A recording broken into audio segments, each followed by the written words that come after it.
I, Paul Diffley, hereby reconvene the Board of Education regular meeting in open session at, 5:16 p.m. Please note that this meeting is being recorded and live streamed to the public. We have a quorum present with all board members in attendance. I would like to welcome the community members in attendance this evening. As a reminder, governing board meetings are a business meeting of the board, held in public. And although public participation is encouraged, it is not the public's meeting. It is the duty of the board president and/or the clerk of the board to maintain an orderly, respectful, and peaceful meeting where all perspectives, voices, and opinions are welcome. Please refrain from speaking out while another person has the floor. At the appropriate time on the agenda, individuals wishing to provide public comment will be called upon one at a time. To do so in accordance with Board Bylaw 9323, the board cannot and will not respond to non-agendized items, but a staff member will reach out to you on matters that may need to be reviewed as appropriate. Poured out language from the closed meeting.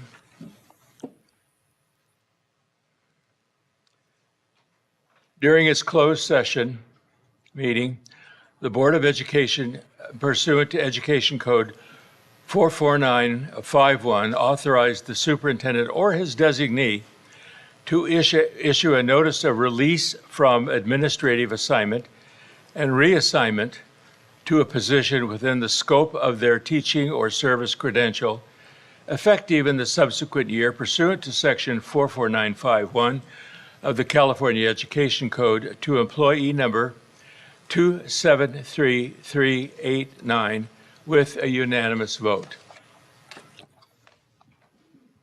During its closed session, the Board of Education, pursuant to Education Code 44929.21, authorized the superintendent or his designee to issue a notice of non-reelection to certificated teacher identified by employee number 266116 with a unanimous vote.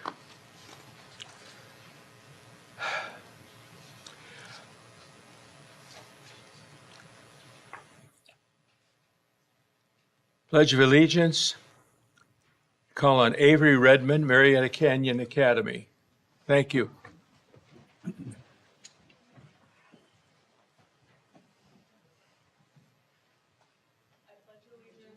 The flag of the United States of America and to the republic for which it stands, one nation, under God, indivisible, with liberty and justice for all.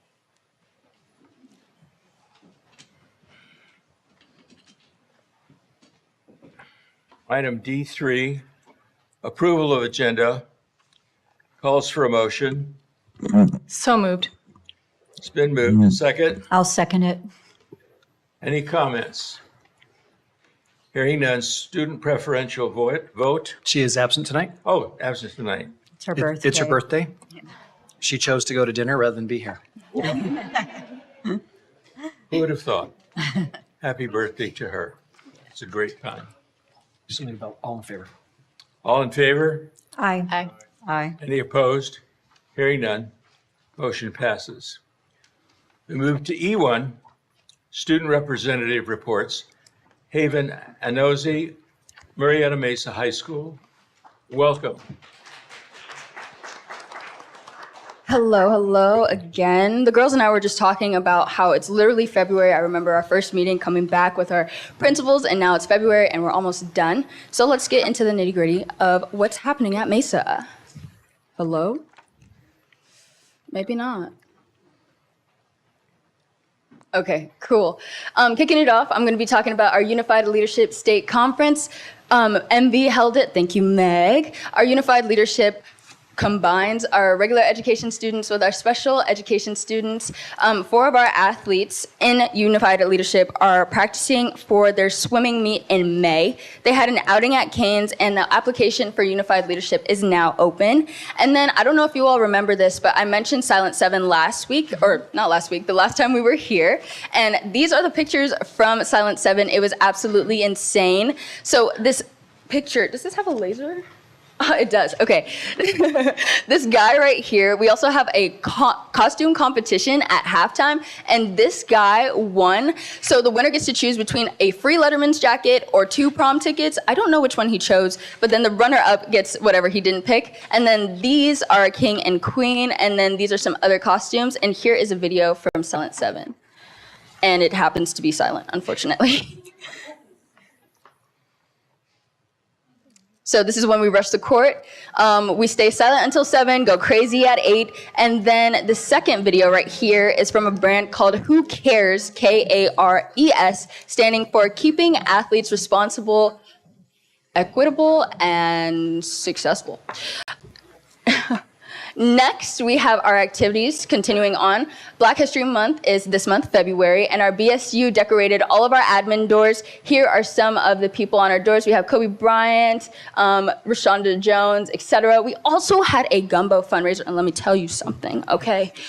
I love gumbo, and clearly, all of the people at Mesa do too. We had staff come out, we had kids come out. Our lunch is 30 minutes long, and we were sold out in 20 minutes. The line was literally down the quad, like it was insane. It was so good. I can't wait for them to come back. And then today, I get to see Dr. Andrews twice today. I'm feeling very, very blessed. We had our Superintendent Advisory Council meeting. Here's a picture of me and Lana. This is a rare picture because, listen, I have the V's up and she has the RAM up. That will never happen again, okay? So mark that down in your notebooks. This is history that you're seeing right here. And yes, we feed them real well at Mesa, okay? Alana had a plate full of grapes. Like, I'm talking a plate. You think she was sharing it with 8 people. It's fine. And then here's some pictures of our middle schoolers. And then me and Dr. Andrews, he added his RAM up because he loves Mesa the best. Anyway, moving on. Well, She had to teach me how to do it. oh, yeah, I did. Do you all know how to make the RAM? Yes? Can I see Rams up? Wait, see? Still struggling. Okay. President Diffley? He's Come got on. it. Yes, sir, yes, sir, yes, sir. All right, moving on to athletics. Winter season is unfortunately over, but our wrestling team made Mesa history. They are sending 11 out of 11 girls to CIF, 10 out of 14 boys to CIF, and the girls are Southwestern League champions, okay? So I don't want to hear any of the Mesa athletic stuff, okay? Our girls are doing real good out here, okay? Also, it is officially spring sports season. I run track, Lana does lax, and we are really excited for this season. It's going to be a great one. I'm sure of it. Academics. Okay, as you know, we had the senior culminating project, and honestly, I'm not going to lie, I was a little nervous, okay? I do presentations all the time. I get to talk to you guys all the time, but when you put graduation on it, it's a little different. I was a little scared, but I ended up passing. Here's actually my cover page for my senior culminating project. And if I didn't feel like a senior because I did the senior culminating project, I definitely feel like a senior because course selections are happening right now as we speak, and I no longer can select any more courses at Mesa. I'm not crying, you are, it's fine.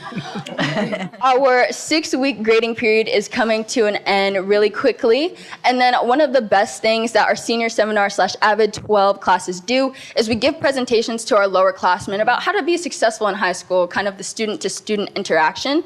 Also, I didn't put this up here, but we recently had AP Rush. It's basically Club Rush, but for AP, CTE, dual, and annex courses. It's student-led, so they get to have that interaction of what it's really like to be in these teachers' classes. We give them all the tea, and we hopefully will help them to challenge themselves with harder courses moving on in their career. Before I go to the next slide, now listen. I like bringing new things here. You know what I'm saying? I taught you all slang. That was interesting. Dr. Andrews used it perfectly. But this time, I wanted to give you guys a quiz. So here we go.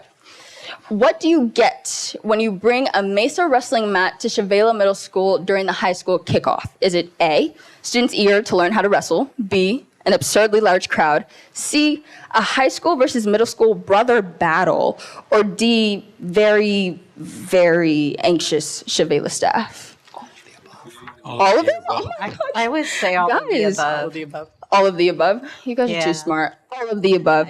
Now, a combination of senioritis and technology. This next slide was supposed to be filled with pictures of the high school kickoff, but because I added the superintendent photos, it somehow deleted. Anyway, I'll just kind of talk to you about high school kickoff. It's basically when the high schools go to their middle schools and tell them all about the things that we have at our school. One of our students today, actually in the Superintendent Advisory Council, was talking about how she was amazed with all of the clubs and academic opportunities that Mesa offers. I'm sure it's the same for the other schools. I think that Mesa does a really, really good job with the involvement that we have, the things that kids can get involved in. So I'm sure that we have a lot of excited future Rams. And with that, that is all. Thank you. Awesome. Thank you. Next, we'll hear from Avery Redmond, Murrieta Canyon Academy. Welcome, Avery. Hello, everyone, and to the members of the board that I saw in the meeting this morning, hello again. So we've been doing a lot of academics this past month, but also we've been really focusing on appreciating our staff. We've been keeping it up with working on our culture and supporting everyone and making sure everyone is exactly where they need to be. So we had our social emotional lessons this month, which I hosted with my other peer counselor. It was about motivation, especially more towards the seniors.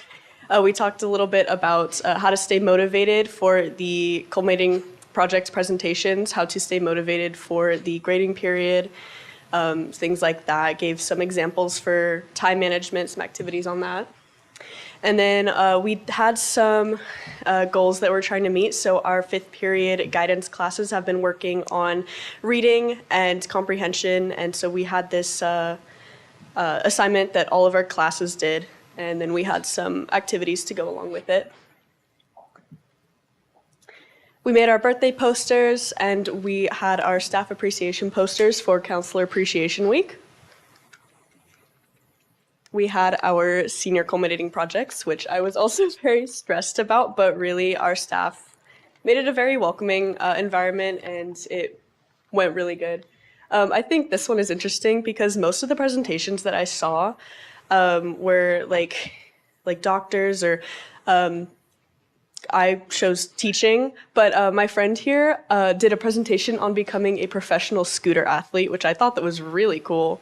He said he saw a presentation at his middle school about it. And then we had our honor roll. With over 25% of the campus had a 3.0 GPA or higher, and these are some of the leadership students holding their certificates that we got. We took a little field trip. We walked over to MV a couple days ago and watched the Seussical play, which was pretty cool. So it was really cool to go to the other school and enjoy what they have.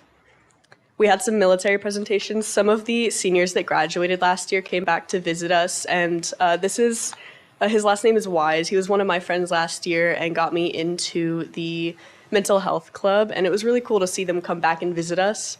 And actually today, the Marine recruiters came by too, and the Staff Sergeant Freeman was playing basketball with us, and they were talking with us. It was pretty fun. And that was it. Thank you so much. Thank you.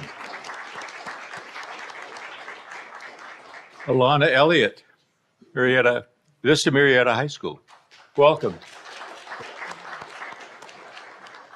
Hello, board. It's nice to be back and nice to see you guys again for the second time. Awesome. So at Vista for academics, as it's been previously said, we had our senior culminating projects this past Monday and Tuesday. Rainiest day ever. I was dressed so nice and professional, but I looked like a wet dog the second I walked into my presentation, which wasn't fun, but I was glad I passed because graduation was on the line as well as prom, but it was fun to experience.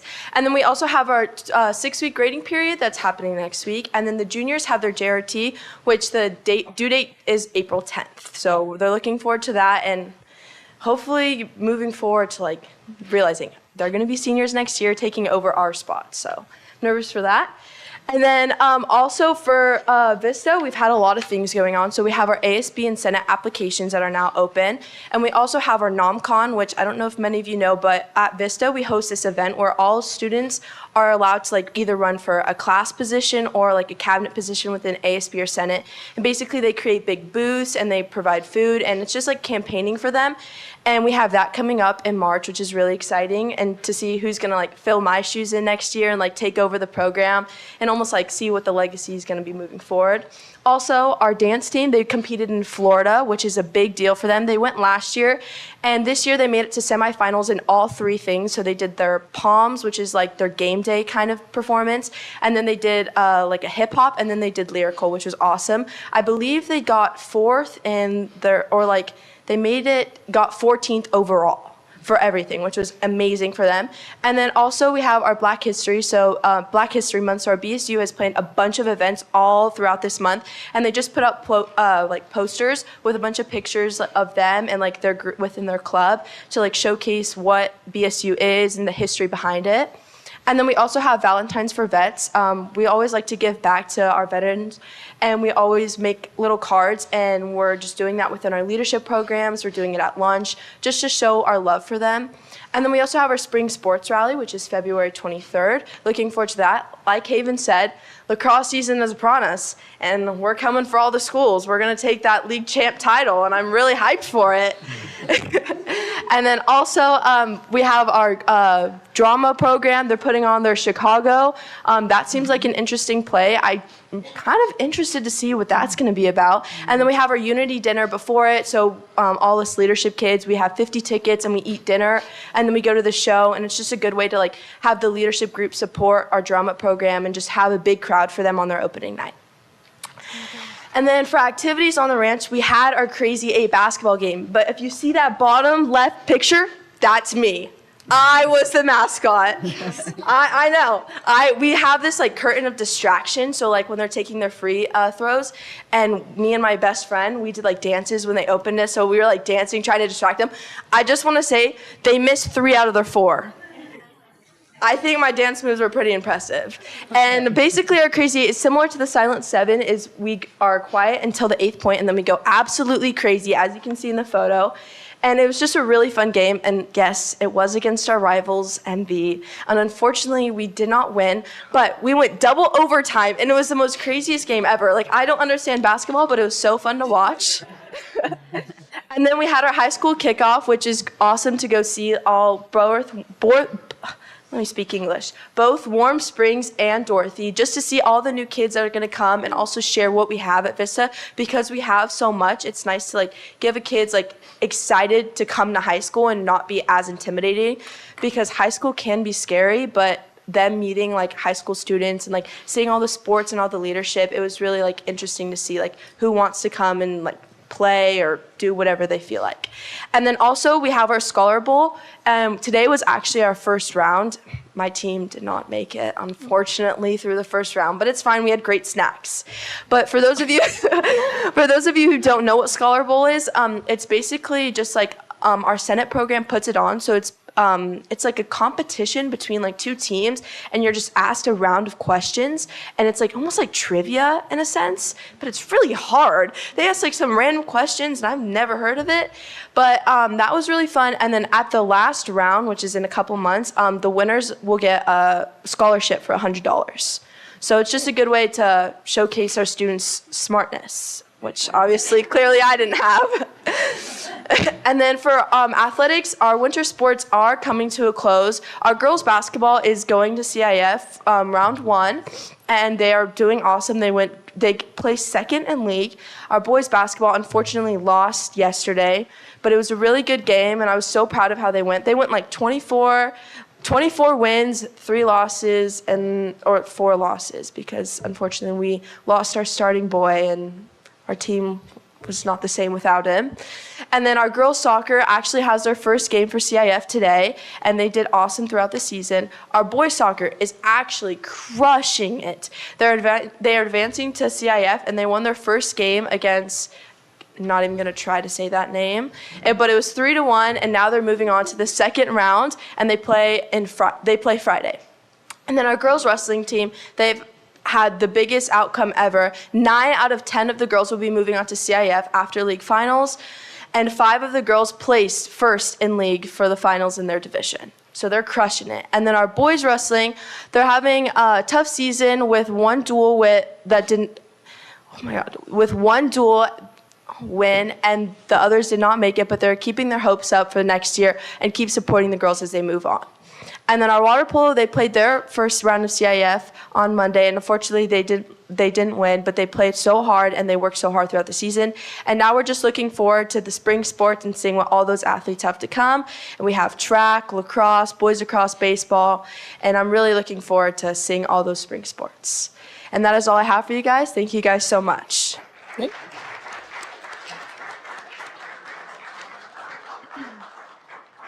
Okay, Alana, for next week, or for next meeting rather, 2 things.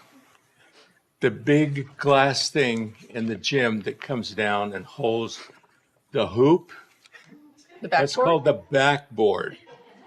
Okay, the hoop is the round thing, and the funny jiggly stuff that hangs from the hoop, that's called the net. Okay, that's okay. We'll have a test next time. Would you? Good. Excellent. We'll hear now from Megan Lewis, Murrieta Valley High School. Welcome, Megan. Hi, I'm so excited to be back. So, like everyone has said, I'm gonna start off with this. So 2 years ago, I was sitting in Thompson, and high school came, and they were like, okay, one big thing to do in high school is not procrastinate. Me, I'm only a sophomore, so like, presenting with their cumulative project, I totally butchered that, but their projects on Monday and Tuesday. I'm like, okay, I'm gonna go home, I'm gonna knock this PowerPoint out. I in fact did not. I waited until yesterday night to add pictures to this PowerPoint after my 9:30 practice, and this PowerPoint got finished at 12 a.m. So English is not gonna really English, so let's see how this goes. Okay. Academic-wise, seniors like Alana and everyone else has said, they presented their projects for graduation Monday and Tuesday, so we got out early. I was super happy about that because I really did not want to sit through all my classes. Valedictorian and salutatorian were announced at our cultural rally last Monday, and the highest GPA was like a 4.65 something. It was, I don't know. I'm not smart enough for that, but it was really impressive. And then, like everyone else has said, the 6-week grading period is coming to an end next Friday. Night hockey activities. So, I don't know if you guys have seen, Rival Week. It's super competitive. And MV, we have some really competitive students. So, we have this student-led game. It's called Terminator, and it's basically, they have a target, and they have to get that person out if they don't do safe zones. And that can be something really crazy, like walking on all fours for an entire day. And they have to get out with a sticky note. And it's only for upperclassmen, and it's a $5 buy-in. And last semester, the prize was $3,000, and it was a lot. I don't know. I run that too, and it's just upperclassmen are not the nicest when you tell them if they did not pay, they do not get to play. It's very fun doing that 5 days a week for an entire week. So cheer, they won co-ed small group for CIF. That was fun. And then like Avery said, we are having Susicle. The last day is on Valentine's Day. So if you're bored and you have nothing to do, I recommend going and watching that.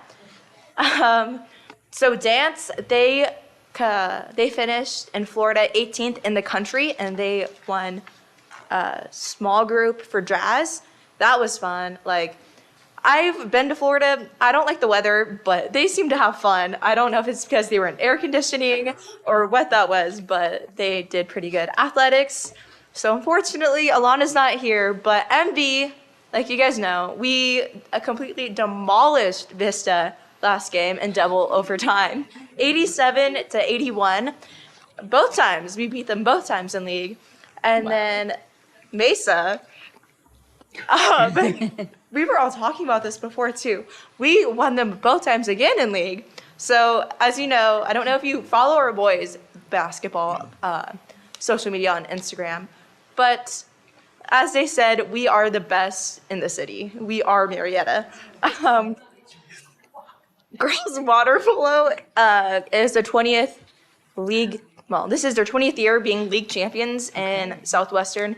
They are advancing to CAF round 2 this Saturday against San Clemente.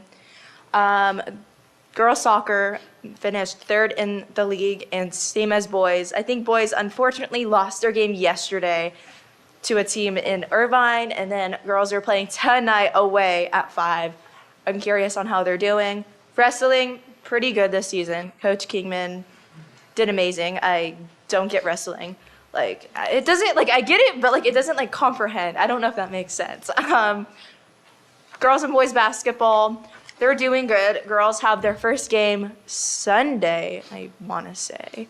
And then boys, they won their first round of CIF yesterday night, and they play again tomorrow. And they are the league champions, too. This is their fourth year in a row placing first. And then culture at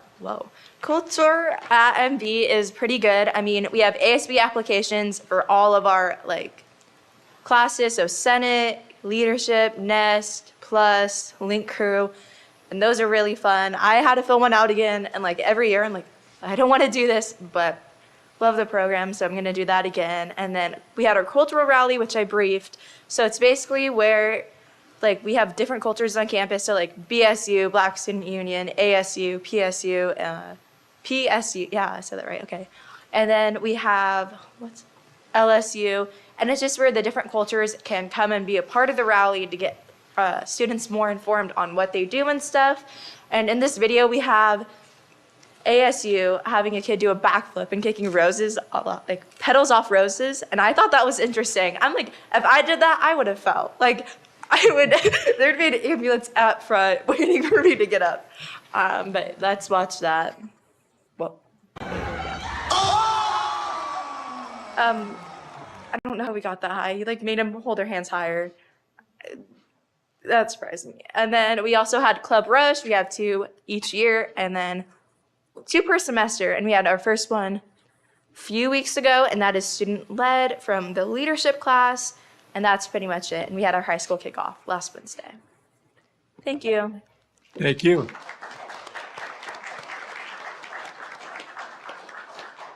Board, do you have any questions for the reps? Wow. No? Is it as much fun as it looks?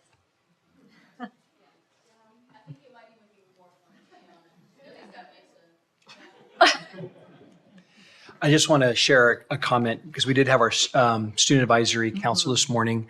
And we have our middle school ASB leaders as well. And it's really pretty delightful, even though there's a lot of competition and rivalry, there's also a lot of friendship among the students.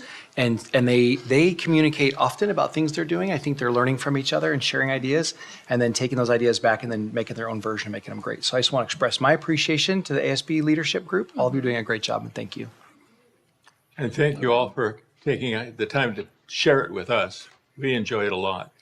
Now, if you want to go home and, of course, do homework, you're welcome to leave. No? Yes. Thank you. Happy Valentine's Day. E3, Employee Organization Reports. You too. Oh, sorry, yeah. Have to do that. That's really important. Got so excited about backboard and hoops. Public comment. You all know this pink slip, right? By heart, probably. At this time, the governing board welcomes public comments. Individuals wishing to address the board are requested to complete a request to address the Board of Education card located at the entrance to the boardroom and submit it to the executive assistant to the superintendent and board. In accordance with our board bylaw 9323, individual speakers shall be allowed 3 minutes to address the board on each agenda or non-agenda item. The board shall limit the total time for public input on each item to 20 minutes. The board shall take no action or discussion on any item not appearing on the posted agenda except as authorized by law. So here we go. So we have 3 comment cards on one agenda topic, and the rest are all non-agenda topics. So 3 minutes per card. Sounds good. We'll hear from Ella Larson, followed by Jose Carreño.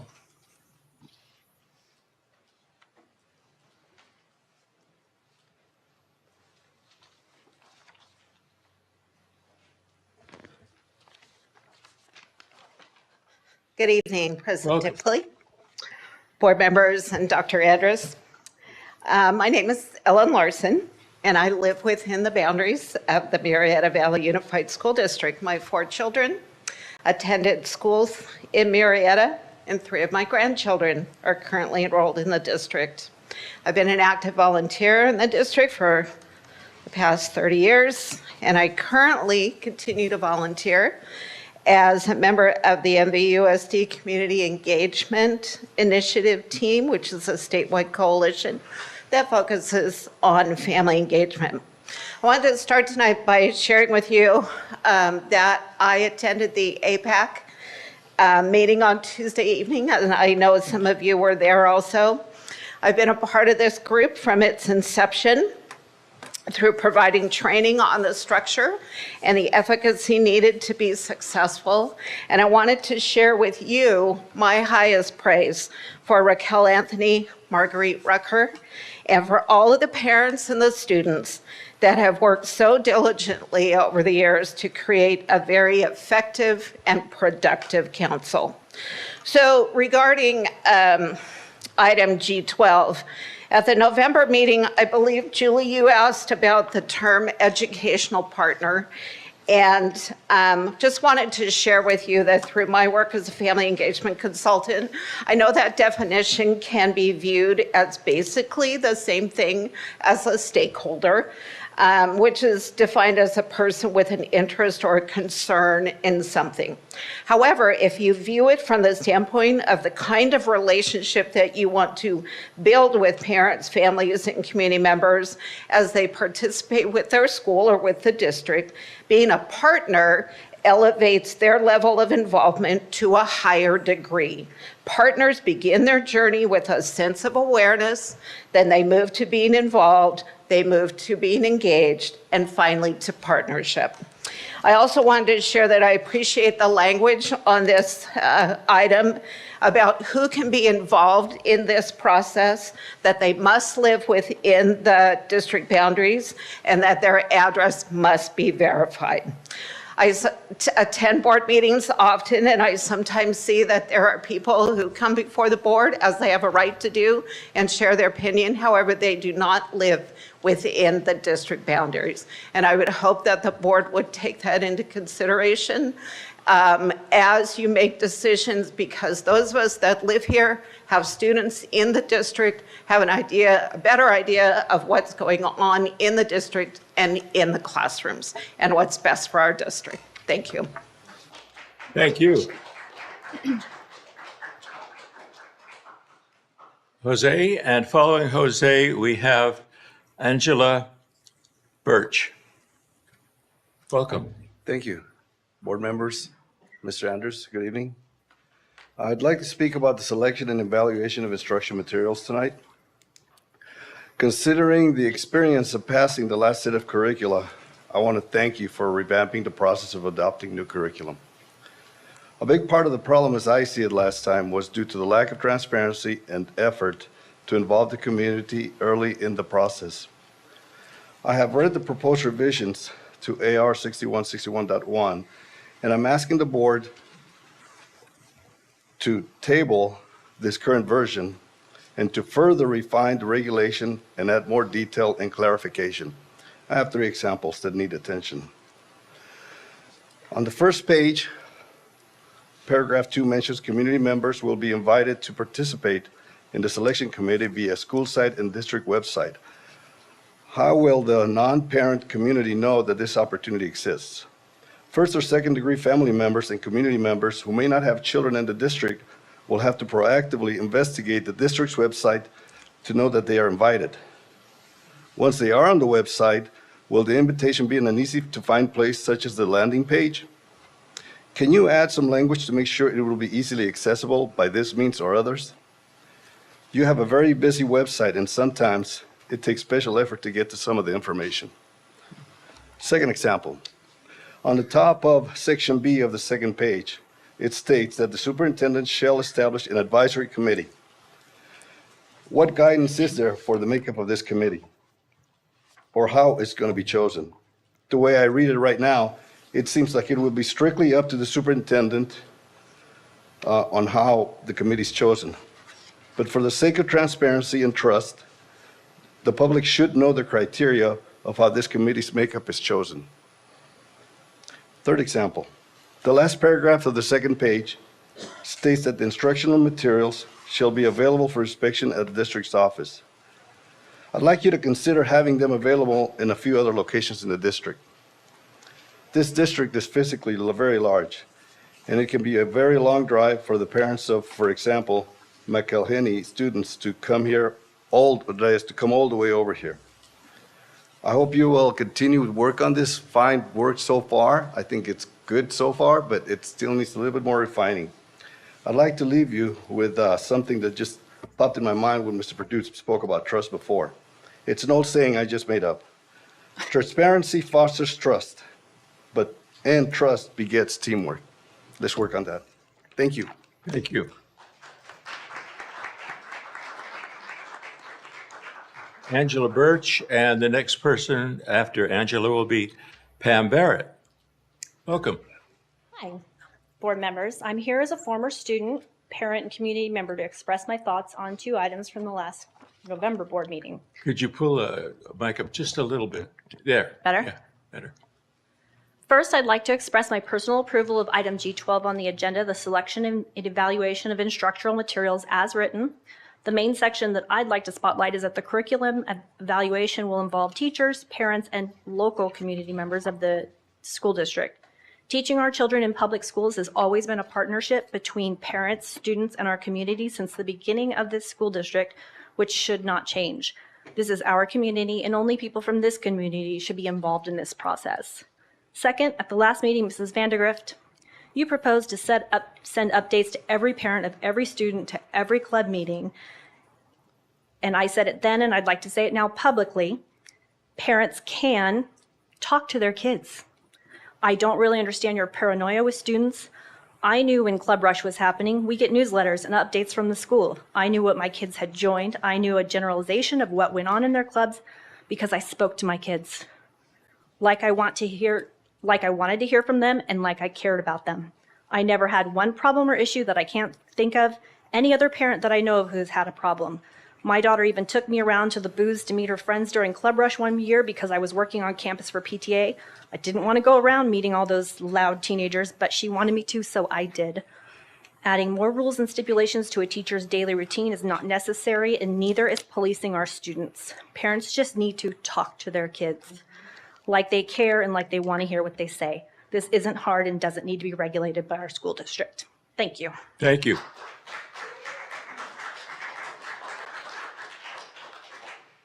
Following Pam Barrett will be Ellen Verlew.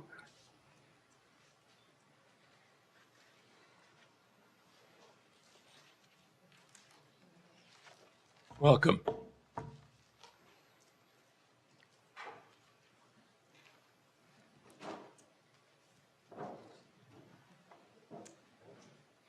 Good evening. The question of the constitutionality of parental rights seems Ms. to be... Barrett, can you pull the mic down? All right. The question of constitutionality of parental rights seems to be periodically resurfaced as it did again last meeting. I feel it's necessary to remind the board, the district, and the citizens that parents and guardians do have fundamental constitutional rights, which is guaranteed by the due process clause in the 14th Amendment to control and direct the care and upbringing of their minor children. I have listed and printed a few Supreme Court quotes from cases decided in 1923, 1925, 1943, 1944, 1972, 1979, 1997, and 2000. Additionally, the Supreme Court wrote the parental rights are among the very basic civil rights of man. Skinner v. Oklahoma, 316 U.S. 535, 541, 1942. These rights are far more precious than property rights. May versus Anderson, 345 U.S. 528, 533, 1953. Let me also note that California State Ed Code, Section 51101, already upholds the rights of parents to be the sole arbiter of decisions affecting their children by being mutually supportive and respectful partners in the education of their children, and to be informed by the schools and to participate in the education of their children. I urge citizens to read the June 14th, 2023 memo by Dean R. Broyles, constitutional attorney and president and chief counsel for the National Center for Law and Policy, and also his August 8th, 2023 memo rebutting the statements by California AG Rob Bonta.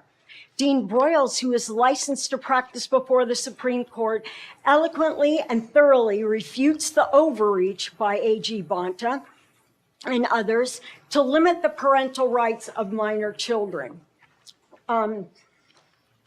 Now, I'm not a constitutional lawyer, but neither are any of you at the dais. I rely on constitutional scholars to apply the Constitution in these areas concerning these natural-born rights that we have. In closing, I'll read a paragraph from Michael Ferris's Constitutional Law for Enlightened Citizens.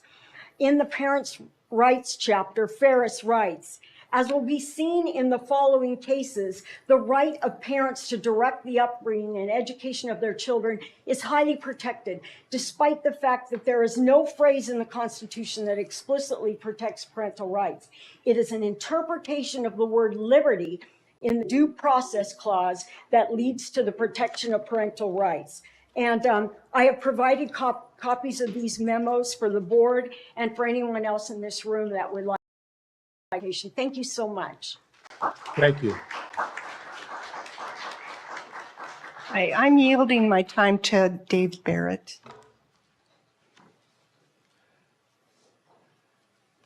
Thank you. Mr. Barrett. Hi, how are you? Do I follow? I think I follow Ellen. Is that correct? Yes. Yes. Ellen. Okay, so it should be my time plus hers. Right. So we'll change that to 6 minutes. Okay, I appreciate that. Okay.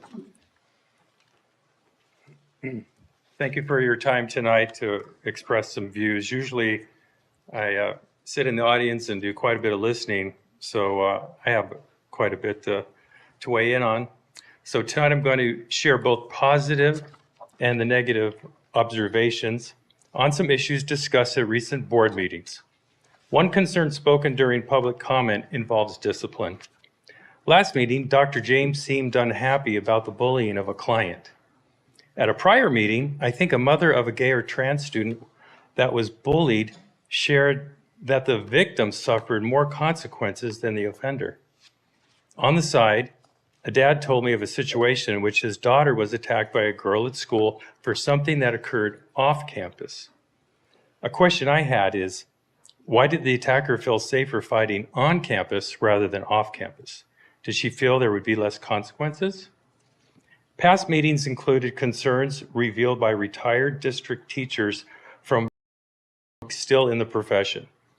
Present teachers shared that they are with the remedies of poor behavior or the backup from administration. I realize that personnel feel hamstrung by some of the newer California laws. No excuse for poor discipline. The district must figure out ways to encourage parents to once again trust when students are in the care of the school system.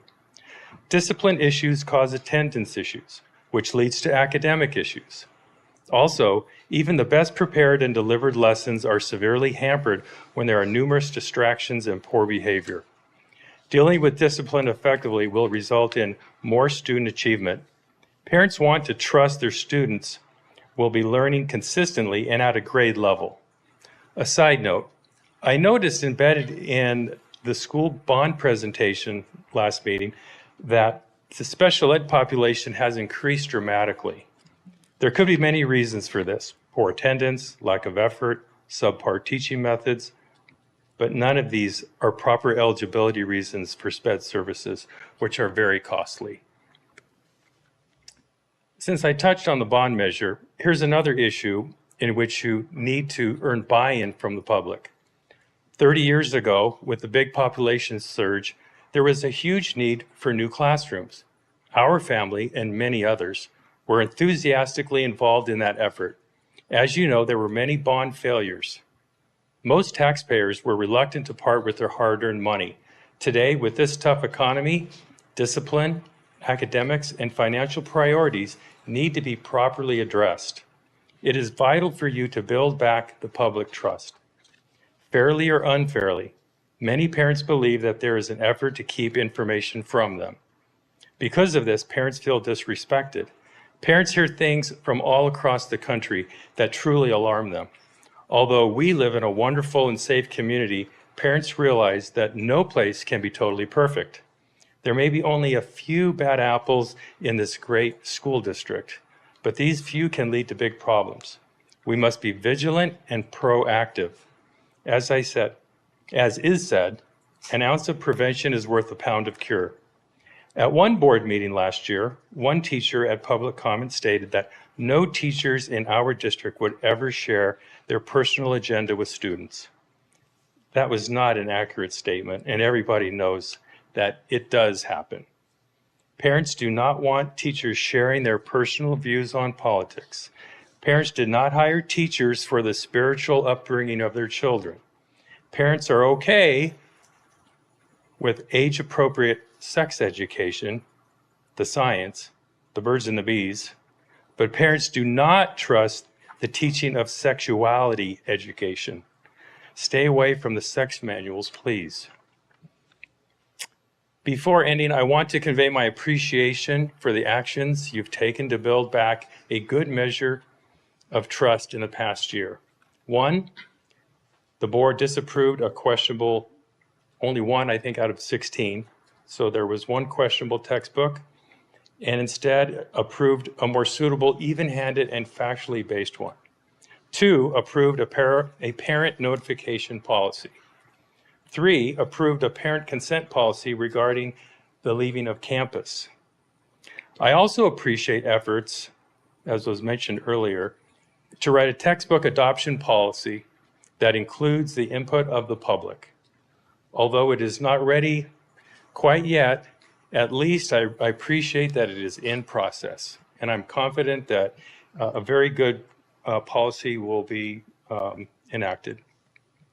And to be consistent along the lines of parent rights, I request the great minds of this district come up with a simple policy to get consent for campus club participation. There's parent consent for the student's program. There's parent consent for changes. There's parent consent for extracurricular activities like athletics and to be in the band. Okay, this is just another activity.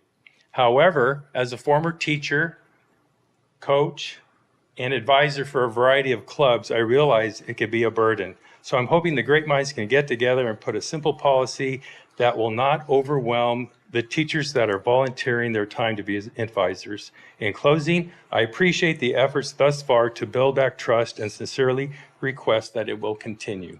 Thank you very much for your time. Thank you.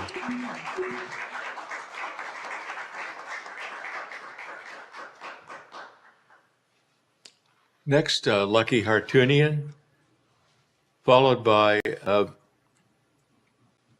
Johnny Cochran.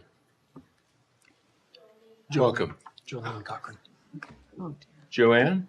No, Jolene. Jolene, thank you. Thank you. But Jolene, remember that. Good evening, Board. If you want to talk or think about, excuse me, suicide, but it's a tragic reality among teenagers with gender dysphoria and other health conditions. Two Harvard Law School graduates compiled data which shows how different mental conditions increase the youth's suicide rate. They found anorexic increased by 18 to 31%, depression multiplied by a factor of 20%, autism by 8%, being trans-identified increased suicide risk by 13%. I've already brought that amount to you. Well-meaning activists like to suggest that those with gender dysphoria are driven to suicide by social disapproval. Therefore, anyone who expresses anything less than outright celebration for trans ideology and transition is contributing to the problem. If you in any way oppose transgenderism, you will have blood on your hands. Even poor, desperate parents have been met with very difficult times. Clearly, there must be factors other than social disapproval for these higher suicide rates. Look again at the above suicide stats. Notice the other conditions listed: anorexia, depression, autism. All are mental health conditions. Could it be that the mental health is a bigger factor driving trans suicide than social disapproval? Dr. Lisa Littman's research found that 63% of young people had pre-existing mental conditions before announcing that they were transgender.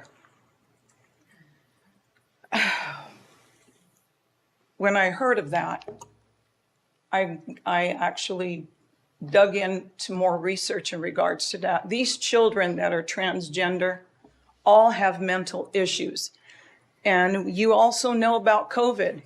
You also know that there were statistics proving that a lot of these children were getting abused because parents lost their jobs. And these children were going through a lot of things. And these children that turned transgender are children actually, and it's proven, and this book that I'm reading this to you this is Frank Turek's third edition on research when it comes to the transgender community. These children are going through a lot of things. They're going through mental conditions. Then when you add hormones, testosterone is estrogen, these children become violent and become more depressed, and then you add all this other sexual things to them, changing them, even increases it even more. Let me show you something. It just came out this week. This came out Tuesday. They become very violent.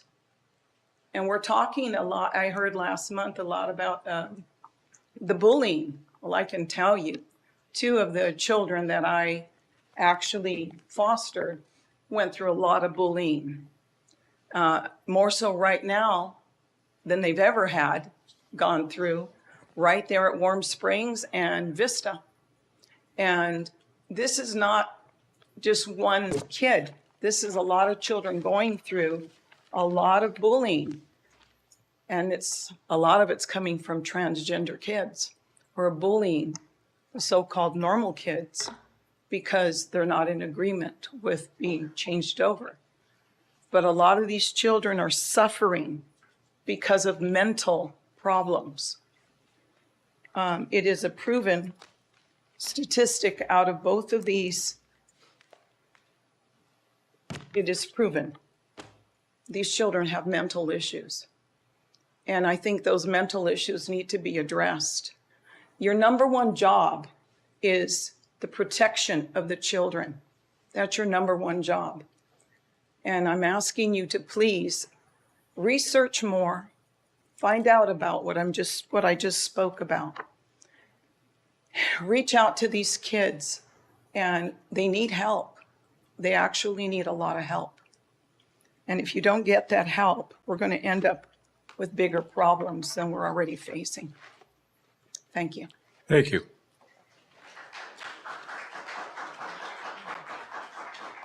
Next, we'll hear from Chris Tomazian, followed by Bonnie Hill.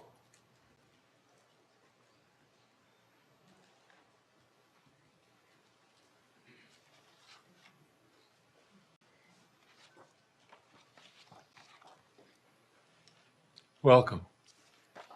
Thank you. At your last meeting, Nick Pardue discussed an alleged communist club that used to exist at Murrieta Valley High School. Linda Lund stated she remembered that while a few students proposed a club, it never got off the ground as they did not have a staff member sponsor. Nick was adamant that it was an actual club.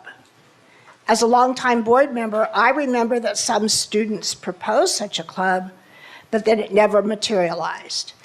I asked Dr. Andrus to please follow up and confirm what actually happened. I CC'd all board members in my email so you all could be informed. Ward found that just like Linda and I remember, a couple of students proposed this club, but they had no sponsor and the idea died. When you are a member of the school board, community members listen to what you say and assume that you are truthful. In this case, people were left with the false impression that MVHS supported a communist club for students. I'm not sure if this was an intentional misrepresentation in order to inflame the public or an honest mistake, but it is vital that board members research and validate their public statements. It was easy for me to ask Ward to investigate, and I appreciate Ryan Tukwa, Howard Dimmler, Monica Gutierrez, and Pat Kelly for assisting in confirming the truth. Secondly, Rockland School District, up above Sacramento, passed a parent notification policy outing transgender students, similar to what 3 of you voted for. Last week, in response to a complaint, the California Department of Education sent that district a letter stating that they violated the state education code when they passed that policy. The district was informed that they would lose state funding unless they take corrective action and withdraw the policy. As you know, nearly all the funding for our district is from the state, and losing state funding would be devastating. This policy must be rescinded by this board immediately. Thank you. Thank you. We'll next hear from Bonnie Hill, who will be followed by Greg Longworthy. Welcome. Thank you. Good evening. My name is Bonnie Hill, and I've been teaching in the district for 26 years, and I am a legacy employee. I am currently teaching elementary PE at Alta Murrieta. Last week, my department got some disheartening news. We all found out that the elementary PE program is being cut next year. We knew that this program was being funded by a 2-year grant to help meet the social emotional needs of elementary children. We knew that when creating the first ever MVUSD elementary PE program, that this was going to be a difficult job, and it was. We literally built the plane while it was flying in the air. We as a team went through many hurdles to ensure that not only were we addressing the many social emotional needs of our elementary students, but we were also providing students with a quality PE program using the California Physical Education Framework and content standards. We took our job seriously and provided the best instruction possible for all elementary students in our district.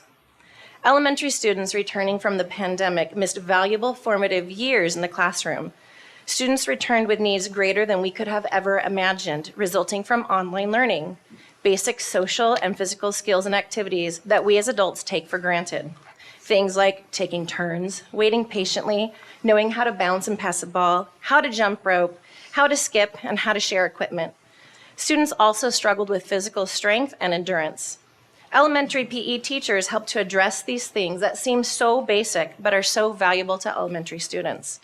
Our program has provided students opportunities to build muscular strength, endurance, flexibility, coordination, and stamina. We've taught children about bone structures, muscle groups, making healthy food choices. Our PE program not only helps to keep students healthy for a lifetime, but it also helps them to focus and to learn in the classroom setting. In addition, we have taught students the importance of good sportsmanship including all students regardless of their abilities, having a positive attitude and persevering, how to be a good team player, and so much more.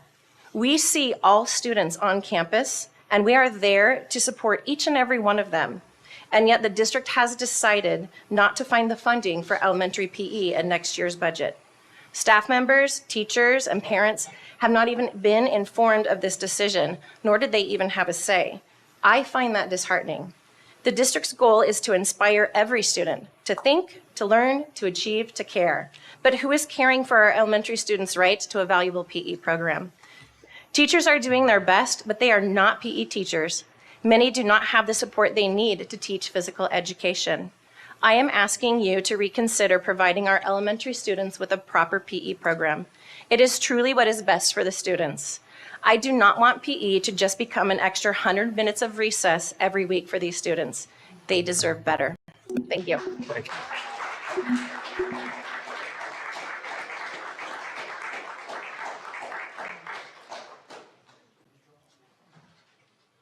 Following Greg Longworthy will be Rachel Haida.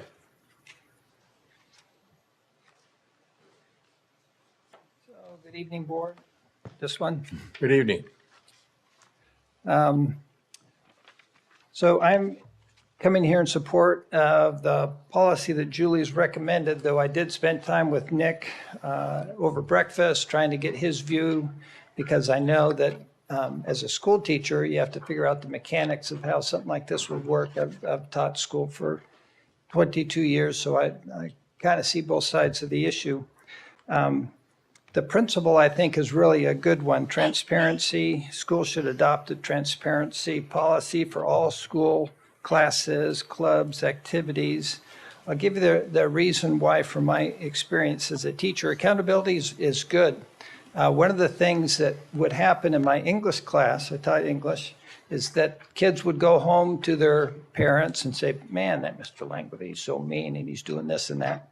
So I would get a call from the parent, they'd be angry, and I'd say, well, come visit, see what Mr. Langworthy's doing. And I would have them come visit the classroom, sit in the back and watch. And that really had a good effect on the parents and on the other kids in the classroom. It ended up being a healthy thing because now they're getting the other side of the story, and it kind of puts me on my toes if I know a parent's coming in, just like it did when my master teacher came in. I know if the master teacher's coming in, okay, I'm going to prep and I'm going to be on my best behavior. But also it helped. Give you another example. I was a basketball coach. When a basketball coach knows that the big game is coming up, I'm going to work really hard with those kids, and the kids are going to work really hard. Why? Because they're going to be on a big stage with all those fans in the stands, and that ends up being a healthy thing. So transparency is really good for teens when they know they're being watched or know they have to perform. It's good for them. One more example, my daughter, teen, we had a policy in our home where, okay, you can be on the computer, but I've got to be able to see that screen, see what you're doing. Later on, she said, Dad, that was one of the best things because I had to think about what I was watching, make sure I was watching good things because I know that you were watching what I was watching. So that's the principle. I think the principle of transparency is really good. Make the school a welcoming place where parents can come in. The mechanics, Nancy and Nick, probably are best suited to evaluate, make sure it's doable and not onerous, and Ward as well. But I think the whole principle of this policy is a great thing, and I'm glad you're considering it. Thanks very much. Thank you. Following Rachel will be Catherine Wehus. Is it Catherine Wehouse? Wehouse. Hi. Thank you. Good evening, board. Good evening, Dr. Andres. I'm here as a parent, teacher, and CUNY member. I have had the pleasure of living in Murrieta and being a parent of Murrieta and being an employee of Murrieta since 2016. And I'm very proud of this neighborhood. I'm especially proud that I have the luxury of also adding more, doing something I really love to do, which is having an after-school club. So I know a lot of teachers do this. I know they find their passion and they make a club out of it, and we have the luxury to have that flexibility to do so. I do want to let you know, though, that's a lot of work. I mean, I have to do my curriculum for my teacher lesson plans, which I'm very happy to do. And when things change, we alter, we evolve as our world evolves. However, as a parent, I would love to learn how my child is doing in their club, because both my students children are in clubs, by communicating with them, by talking to them. As a teacher who runs a club, this is the second year I've done that, I know how important it is to send emails, but I know which emails to send. I know that if I'm excessively sending them a weekly email, just reminding them that the club's next week, they're going to get a little annoyed. They're going to start to ignore the very important emails that I do need them to read.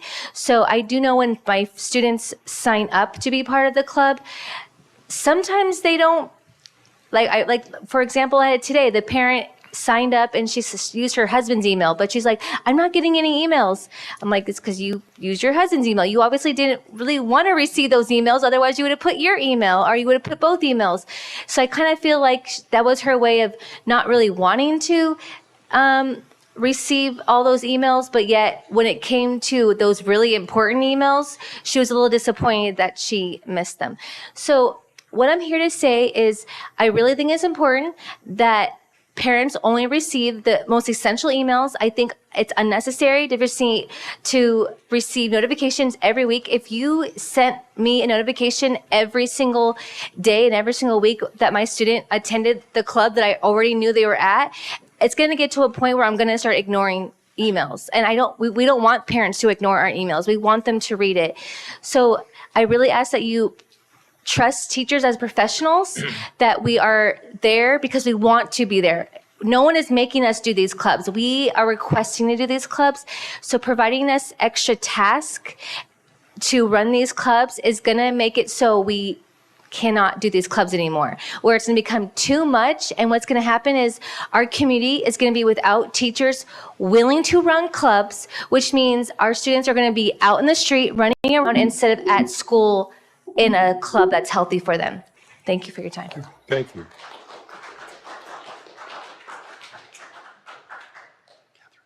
Catherine?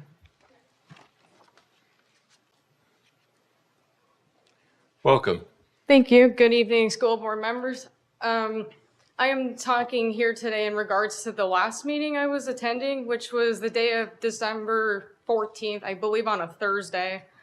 So this is in regards to the topic I had discussed at the last meeting, which has something to do with the forced outing policy, which, again, one of the three of you had passed. And this is also in regards to Nicholas Pardue criticizing students for their handwriting as far as their English classes goes. And I'm here to discuss that.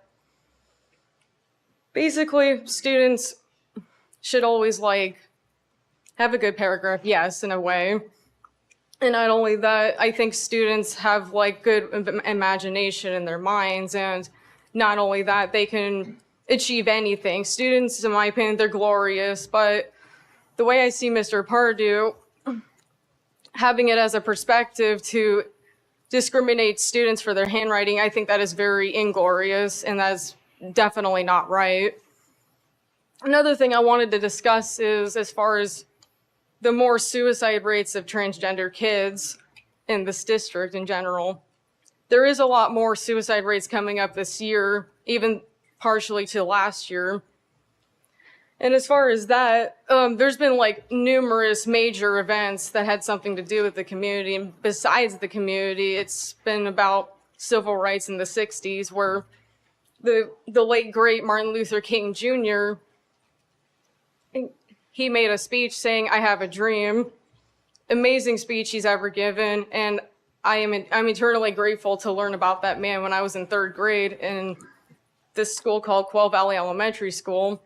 Eternally grateful that I've gotten to be able to learn more about Martin Luther King Jr. and that we have a holiday in remembrance to him, and as he should be remembered as a once great man. He will always be remembered that way. And here's another man I would like to bring up into this subject matter. His name is Harvey Milk. This is him. I am here to talk about Harvey because he's one of my idols, and he sadly passed away because of another supervisor that was a former supervisor in San Francisco named Dan White. He was assassinated by Dan White. And I will be starting an event about Harvey Milk on May 22nd, which would be Harvey Milk's birthday. So in this, my point I'm making is I want like each of you to like remember this. My community, and not just the community, the Black community, the Asian community, we're not animals. We're all human. Everybody's equal. And I hope one of you will somehow remember that in a way. Thank you. Thank you.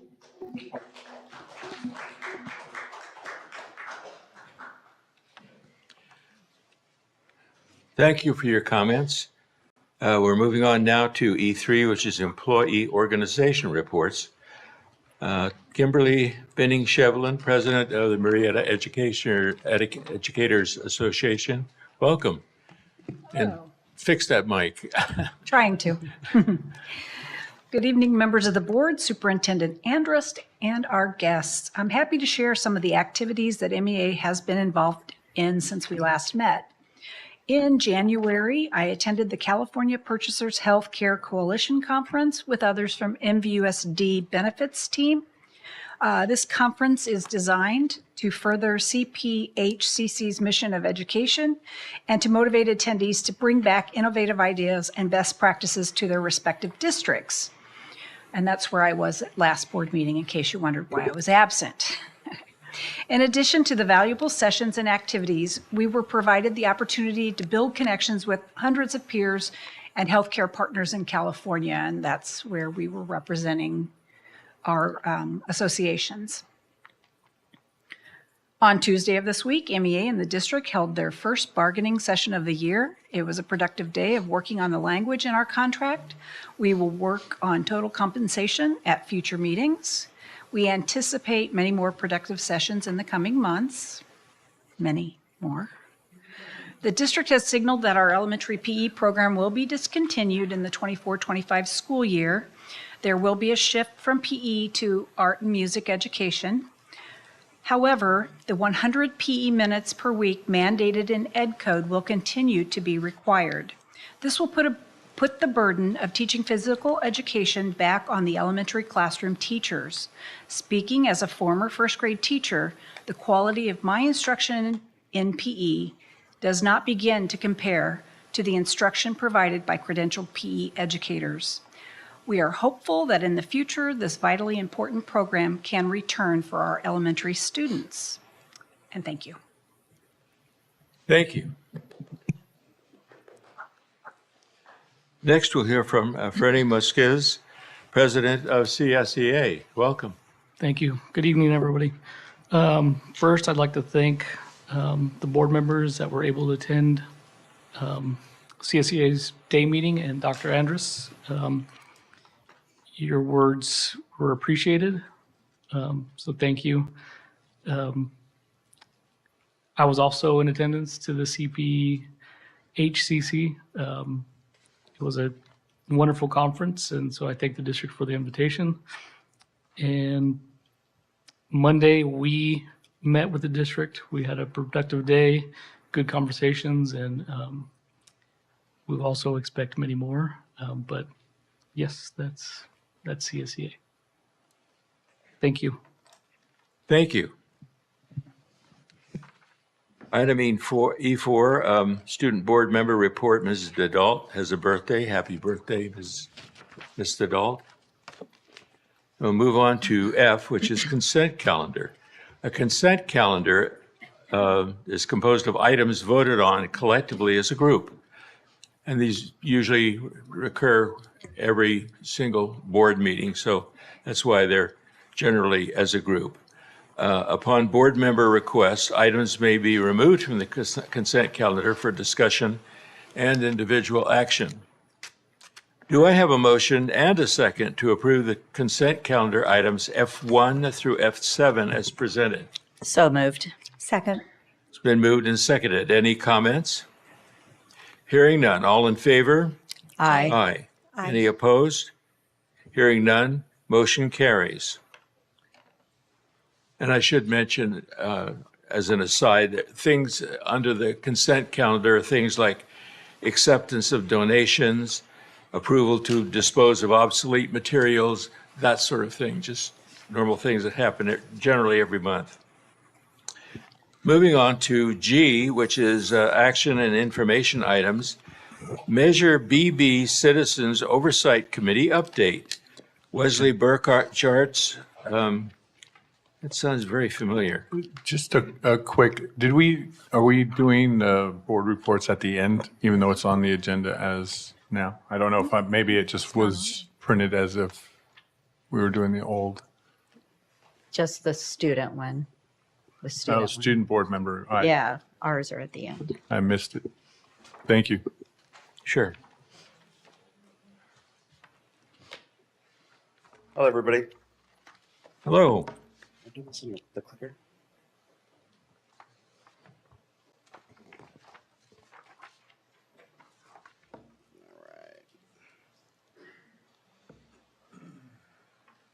My name is Wesley Burcharts, the chair of the Measure BB Oversight Committee.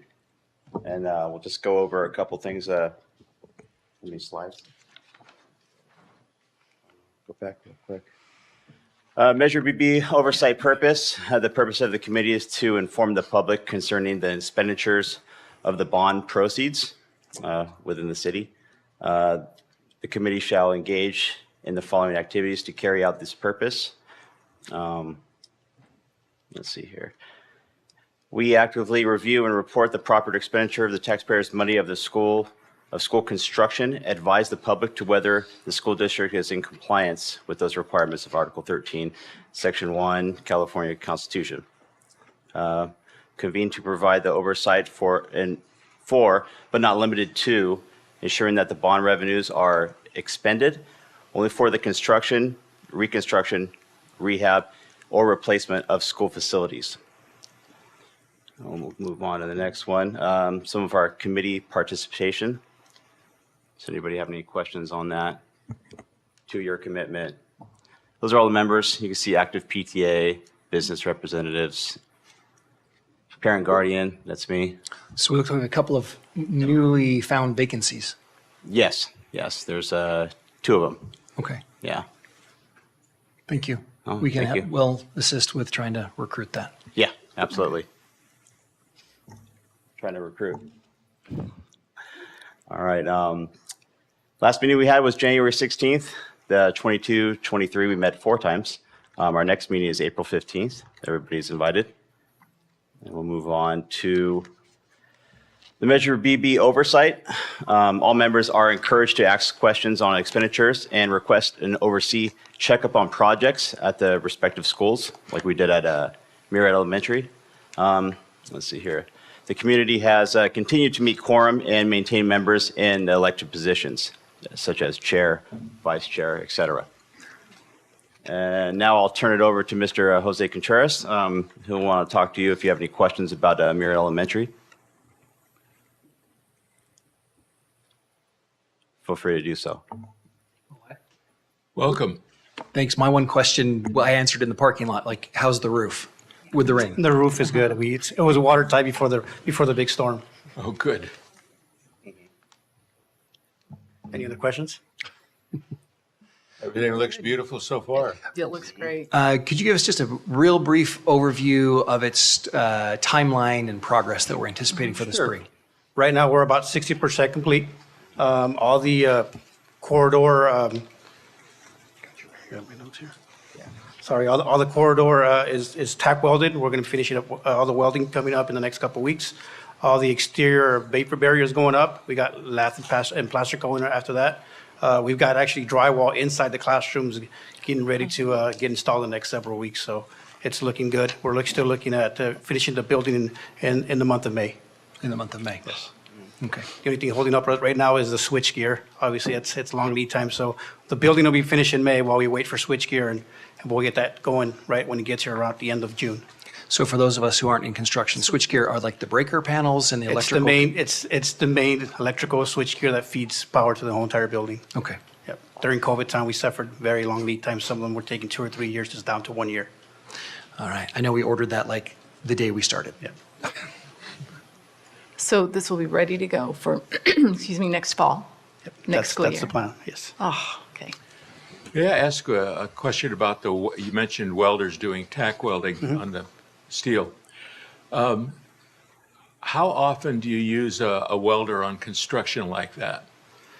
There's a lot of structural welding going on, especially with all the beams and metal in that building. So there's a lot of welding, especially the first, I'm going to say 12 months of the project.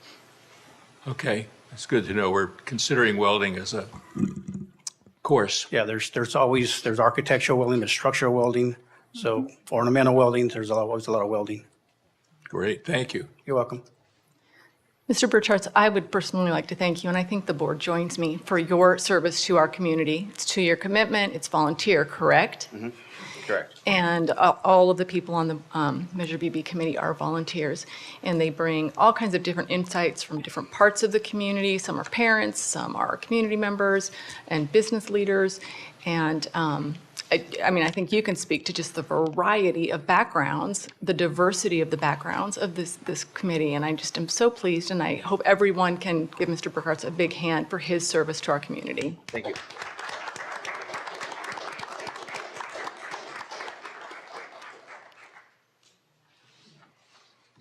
Where would we be without volunteers? Right?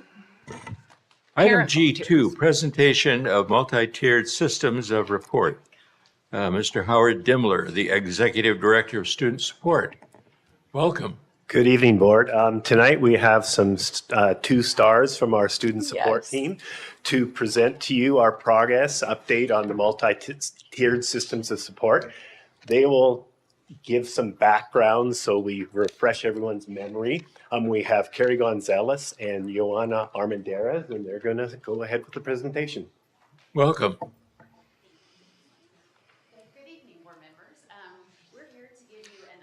Carrie, can you come a little closer for the purpose of broadcast? Thank you. So good evening, board members. So Joanna and I are here to give you an update on our multi-tiered system of support journey that we're taking as a district. This is one of the 2 main initiative areas and focus areas for ed services this school year. And multi-tiered systems of support is what MTSS stands for, and it provides a framework that provides a continuum of support for all of our students in the areas of academics, attendance, and positive behavior that supports all learning. So next slide. Is there a slide? Oh, we have it? Oh, sorry about that. Okay. So last year, as a district team, we worked with Riverside County Office of Ed and a coaching staff that they have in this area. And we worked really hard on the purpose statement that you see here.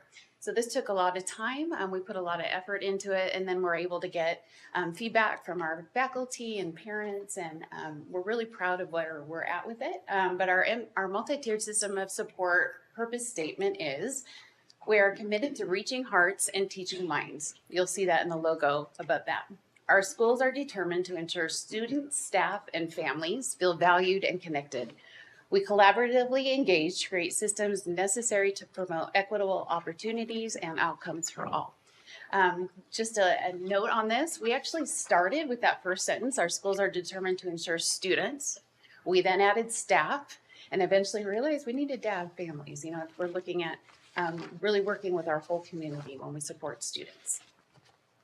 So multi-tiered systems of support is that framework. California has adopted this. We're implementing it statewide, and we, right now, when we look at that all student piece, you hear it referred to as tier 1 a lot of the time.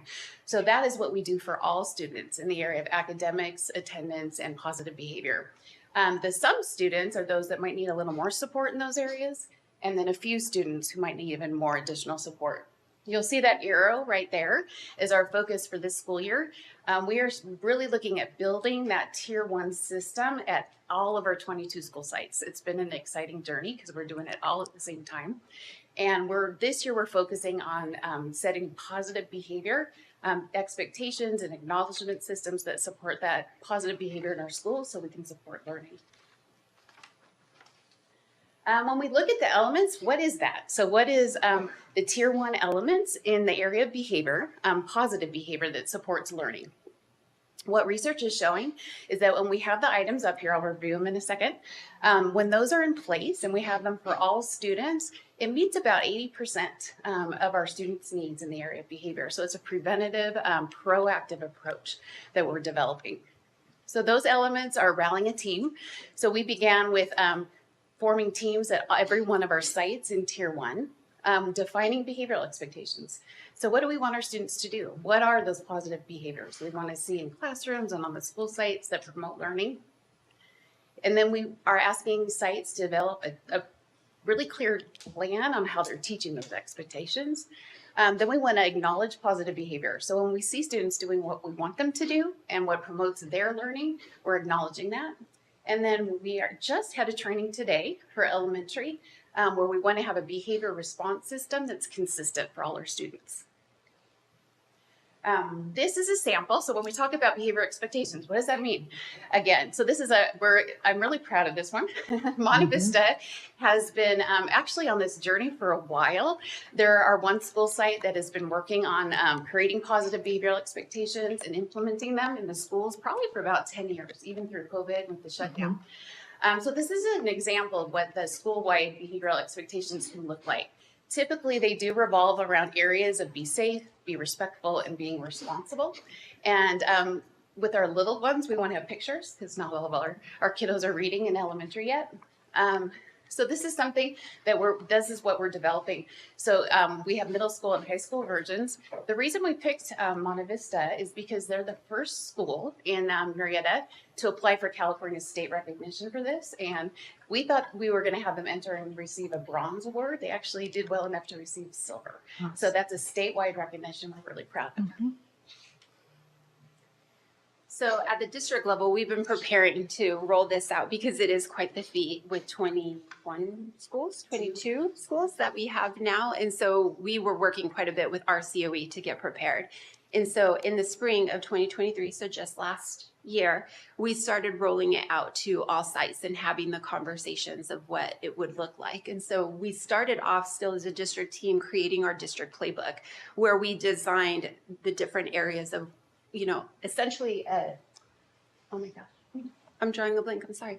Essentially a starting point of what it's gonna look like, a dress, if you will, of the different areas. And so then we rolled out a PD for our different sites, our administrators, our teachers, their teams to, again, present the playbook and develop what is this MTSS process going to look like for you all. And again, having the conversations of being very intentional of who should be within the teams of each site. We wanted it to be well-rounded and encompass different people, right, from different backgrounds, whether it was special education, classified staff members, certificated staff. Could you move a little closer to the mic? Yes, I'm sorry. Thank you. Then in the fall semester, so as what we started doing is a July training where we had all of the sites bring their MTSS team so we can sit down and talk to them about the things that Carrie mentioned earlier, designing their team, looking at what is an acknowledgement system going to look like? How are we going to address behaviors as they come along? And then from there, we went on to doing a second training, which I'll go over the timeline in a little bit, where we talked about strictly acknowledgement systems. What is that going to look like in at all levels? Because of course, what our littles will respond to in elementary is going to look very different, right, from what our high schools are going to respond to. So from there, what we've been doing is we've been working, we have 4, 6, 7 coaches are working with the staff. So we have 3 that are working at elementary level, and then the rest of us are working at secondary. So we're constantly connecting with our MTSS teams. We're going to their MTSS meetings. We're walking alongside them on their progress and, helping them with whatever questions that they have, navigating any hiccups that they may encounter. And then we also had, with the help of Sean McCarthy, who's phenomenal in our district, he created a video using teachers in our district doing great things with greetings at the door, and they even spoke to how it's helped them in their practice. And so we were able to share that with all staff so that they can see how the simple act of greeting students at the door really makes for a positive climate. So this is a timeline that we created for this school year. And so as you can see in February, as of today, Carrie and a couple of our colleagues went ahead and met with all of our elementary teams to talk about the response to behaviors, what that's going to look like so that they can start developing that. And then hopefully next year we'll get that going. In March, we're going to have them meet as a team to continue to work on the different projects that they're assigned.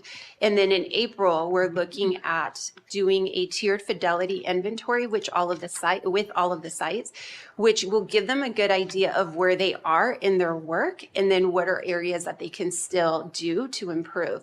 And this is something that Carrie was able to complete with Monte Vista, which to their surprise, they thought they were going to be at bronze.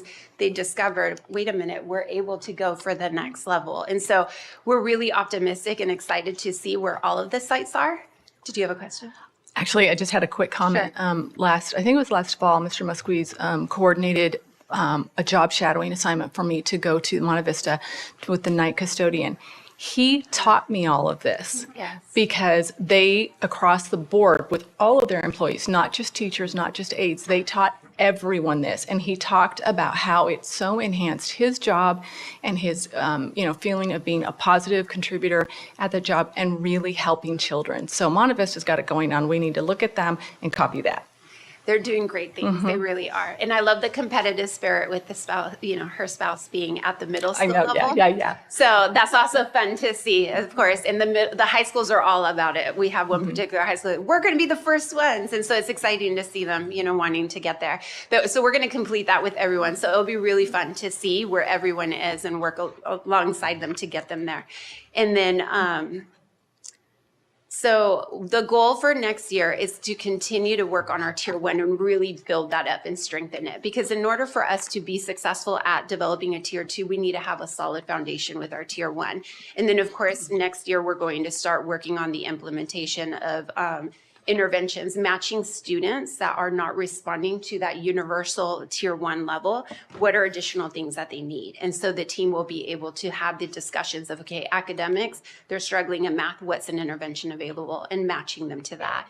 And so we'll continue to provide them with coaching regularly. And so again, we're just really excited. This has been a fun process and it's definitely a learning experience for all of us. So we appreciate your time. Thank you. Thank you. Can I have some questions? Do we have time? So tier 1 is all students. And I was just kind of missing the part of what specific for laymen you're trying to accomplish for all students. Because you're like, oh, we're excited. We're almost there. We're going to get this award. What? Yeah, we can go back. So when we look at specific. What specific? So for example, attendance, is that an issue that you're talking about? Is it an academic level that we're trying to reach? Is there a reading level, math skills? I'm trying to understand. It's a great question. It's MTSS it really is, we're looking at a system for the entire district to be able to, again, proactively meet the needs in those areas you just mentioned, and then also be able to match students to interventions quicker and have more that we can do. To answer your question, it will eventually include, MTSS includes all academic, attendance, and positive behavior that supports learning. It's about a 3 to 5 year process to get there. So this is year 1 for us, and we are specifically focusing on behavior. So that's why that's what you're seeing here. So when we talk about what we're doing for all students, that's this piece here. So when we kind of define those behavior expectations, like what we want to see in the classrooms and the hallways and in the lunch areas, that kind of thing, what we expect, and then we acknowledge what we want to see, and then we have a response to any behavior issues we might have. How we're reteaching consequences for those behaviors. So that's outlined. That's the tier 1 piece. But we are really in our early stages. We'll be building the intervention tier 2 and tier 3 parts as we go. So in terms of winning an award, it is mostly that we have a system in place to award students who are demonstrating positive behavior. And this is primarily at an elementary school, Monte Vista, but we're also trying to implement this across all elementary schools, and middle schools are attempting to do this. All schools, yeah. Okay, all schools are bought into this too, that we're focused on behaviors. Correct. And just to clarify, you bring up a very good point, and why there may be, just so I can clarify too, if you see that award, that California, it says PBIS. Okay, so that's positive behavior interventions and support. So that is specific to positive behaviors in the school. So when we talk about those elements that we described, those are the pieces that make up Tier 1 and PBIS. So PBIS has been around for a long time, and really it's the avenue for any type of behavior support, intervention, research. When we find out what works, it's coming through the avenue of PBIS. So when we look at MTSS as a whole, PBIS is that behavior support piece. So that's why the award is just in the area of behavior, and it's a school-wide award. So they're looking at, do you have these elements? This is actually bronze and silver are for Tier 1 implementation. In order to apply and just it's a way to be recognized, but more than anything, when you fill out that tier fidelity inventory, you're really looking at, again, like Ioana mentioned, where can we grow? What are areas that we can build in? And then to get to silver and platinum, you have to implement Tier 2s and Tier 3. So that'll come in the future. Really, right now, we're focused on this Tier 1 behavior piece. And for the acknowledgement piece, it's really recognizing students when they're doing well and when they're doing what's expected of them. Because research shows that when we acknowledge those things and we say, Julie, you've done a great job listening to me. I appreciate that. I'm not just telling you great job and walking away. I'm specifically telling you what it is you did a great job in. And research shows that students, they want to do good, right? They're going to continue to demonstrate those behaviors when they're acknowledged and recognized for them. And so that's why we're starting with the behavior component, because as you all know too, coming back from COVID, kids were transitioning back. It was a lot of unknown for them, right? Getting back into the the routine of school and what's expected in comparison to having been home for a period of time. So that's why it's really important. And yes, again, it looks really different at secondary. It doesn't look like this, right? At secondary, it's not just narrowed down. It looks a little bit different. And it is targeting the things that we're seeing. What are the trends? What is the data showing that we're struggling with at every campus? And those are the things that are then identified within their expectations. Can you go back one slide? So one of the things I appreciate about the work, and we talked about this today, we had a discussion about attendance, but I know our focus right now is behavior, because that's still kind of the predominant thing that our teachers are dealing with, our schools are dealing with, various behaviors that are difficult. We've even heard public comments tonight around bullying and so forth. And so I just want to draw attention to something, and it's not that you didn't say it, but I think it just needs to be reiterated. It's about what is the second check mark under rally a team. So as these teams form, they're looking at data. So that would be like, I don't know what specifically that is. We'll actually kind of do. It's coming out of our attendance system of what those are. I would imagine that every school's got a different need probably. And then the folks at that school site can say, what do we need to do to address this for all students?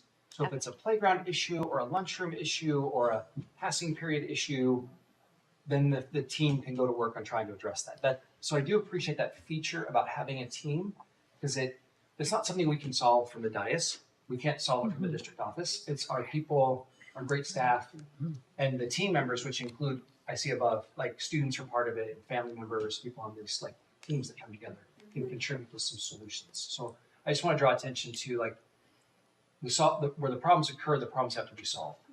And so yes, we can provide some help and support. That's our job as the support center. But anyways, I just want to draw attention to how that's probably going to play out. Does that sound about right? Am I on the right track? Absolutely. And you brought up a good distinction. So this year is our development year. So some sites are implementing. Our elementaries are definitely implementing as we go. Our middle schools and high schools are really pretty much developing this, getting input on it so they can implement it next school year. But just for what you said, once everything's developed and put in place, then we're ready to start making those database decisions on where to focus reteaching and acknowledgement. So for instance, Lisa J. Males, big school, they were having some more behavior issues on the playground. So where they decided, so the data came in like that, we're having more issues, there's more office referrals, there's teacher referrals. So they decided we're going to create, first of all, we're going to reteach that behavior that we expect on the playground. And to do that, they created this wonderful video video that they showed to all grade levels about what sportsmanship looks like on the playground, like how to, congratulating, just good sportsmanship in general, what to say if you lose, or if you have a disagreement in rules. And then they decide, so that was that expectation and teaching that expectation. And then they went and did a campaign where their first acknowledgements were given to students when they showed good sportsmanship. So they have a point system. If you're familiar with Lisa J. Mails, they have a house system that they have grades like TK through 5 that are in houses aligned, so they can earn points for themselves, but also for their houses. And so they really focused on acknowledging that behavior when they saw students demonstrating positive behavior on the playground and sportsmanship, and then they could earn points for that. And it's changed dramatically. They've seen a big improvement in the way kids are on the playground, how happy they are, the learning, and then also a decrease in those referrals. Yeah, I think that's what I was getting at, is that what the data points are in terms of measuring success. So if it's behaviors, and the concern I have, but it's more with the older kids. So when you're talking elementary school, I know it's a totally different thing. I've visited a number of elementary schools. Those are the happiest, cheeriest, most lovable creatures that's ever been created. And so it's a little bit of a shock for my brain, a little bit on that. But I do understand, because our school side did implement some of these things. But the problem that I'm concerned about moving forward is if we don't have really strong data points that we're trying to measure and that are accurate. And the reason I say accurate, as we implement something like this, and there's a lot of positive when the student leaves, and let's say they did something negative, there's no negative recourse. The behavior kind of continues. Teachers start feeling like, I'm getting dinged for not being positive. I'm not going to send kids out. I don't want to look like I'm not on board. And so now these negative behaviors aren't being reported as much. And so as a result, it's really hard to see how effective it is if the behaviors continue and if there's alternative ways of I think it's just a stumbling block we need to be aware of as you move up the ladder to middle schools and above.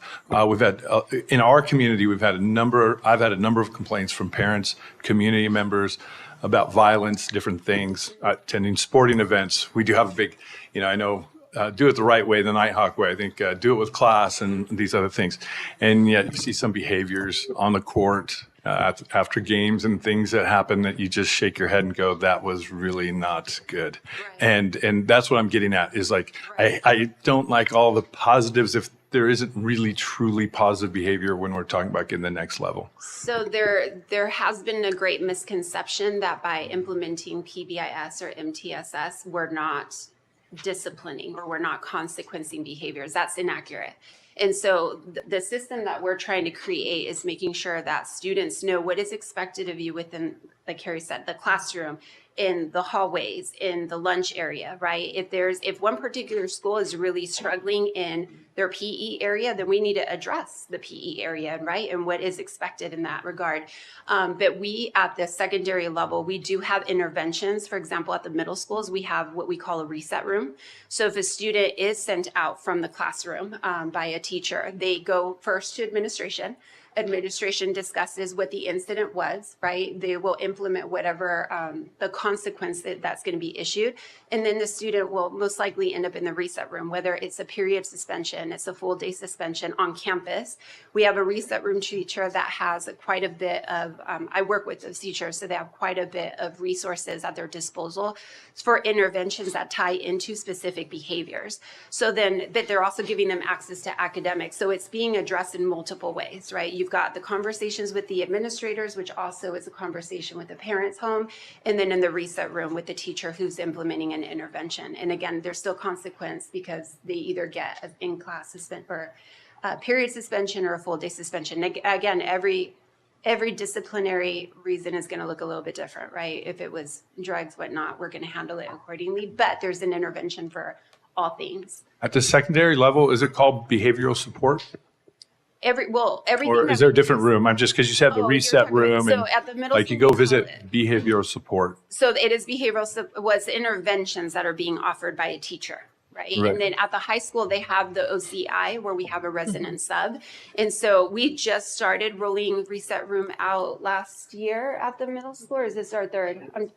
I think it's our third. Sorry, dates, timelines, a little, fuzzy, but this is our third year. And then at the high school, we do now have, my understanding is all high schools now have a full-time resident sub. And so I've started having conversations with the administrator that oversees the OCI, like, hey, these are some options. Let's sit down, see what you guys would like to explore. And so there's definitely a lot of things that we're exploring right now for the high school level that will mimic. Does that answer your question? Yeah. It is a It's a challenge. it is a challenge. It's It is, absolutely. and it's a work in progress. And so, that's why it's a framework. It's not a Right. specific curriculum or anything like No. that. It's what, it's just how we're delivering it. So it can change year to year, and that way it's responsive to the student needs and staff needs. But just today, so we did this response to behavior, and we addressed just what you said, Mr. Purdue, is that, no, there are definitely consequences, but we also, even for minor behaviors, there could be consequences for, the second time or third time for what we call low-level minor behaviors that usually our staff manage. So there absolutely is, but we also want to pair it with an intervention to teach that student, so that the behavior doesn't happen again. So it's the two together, but it's not one replacing the other. It's both of them together. And those consequences, and we had, I think 10 of our 11 elementary sites today in the training. Next one will be tomorrow. But they seemed very receptive because they have, for our elementaries, that's what they're going to be working on the rest of the year, is exactly kind of a menu of those interventions, how teachers can respond and what those consequences are. And I feel like we have been listening to teachers too, that they want to feel empowered to know how to respond. And so this hopefully will help them get there. All right, thank you. I guess I have one quick question. So I guess there are like at least three new laws that were passed in the state of California that I guess you have to roll in those guidelines or those laws into the discipline practices. So I'm assuming that's part of the training, the SB 274, handling willful defiance and. Yeah, so that's interesting. That law, I can speak to it. I don't want to go on. Willful defiance as a administrative action suspension will no longer be permitted at the high school level only. However, there's a law that's existed for many years. It's specific to teachers. A teacher can still remove a child from their class for willful defiance, which is typically where that occurs. So if a student is acting up in class, a teacher goes through steps. They send the student down to the office. They contact the parent. They set up a conference. They can invite the administrator. So students can still be removed from class, and I don't foresee that changing anytime. There's another law that came up. I can go real quickly. It's removing, students still have to have a recess. We offer a lunch and a recess, so we have to dig deeper into the law. I was at a LA County legal update, and there's still a little bit of clarity that needs to be gained with that law. And I'm not sure of the third law that you're referring to. AB 1165, the restorative justice practices. Oh yeah, that is something in the future that I have been seeing coming down the tunnel.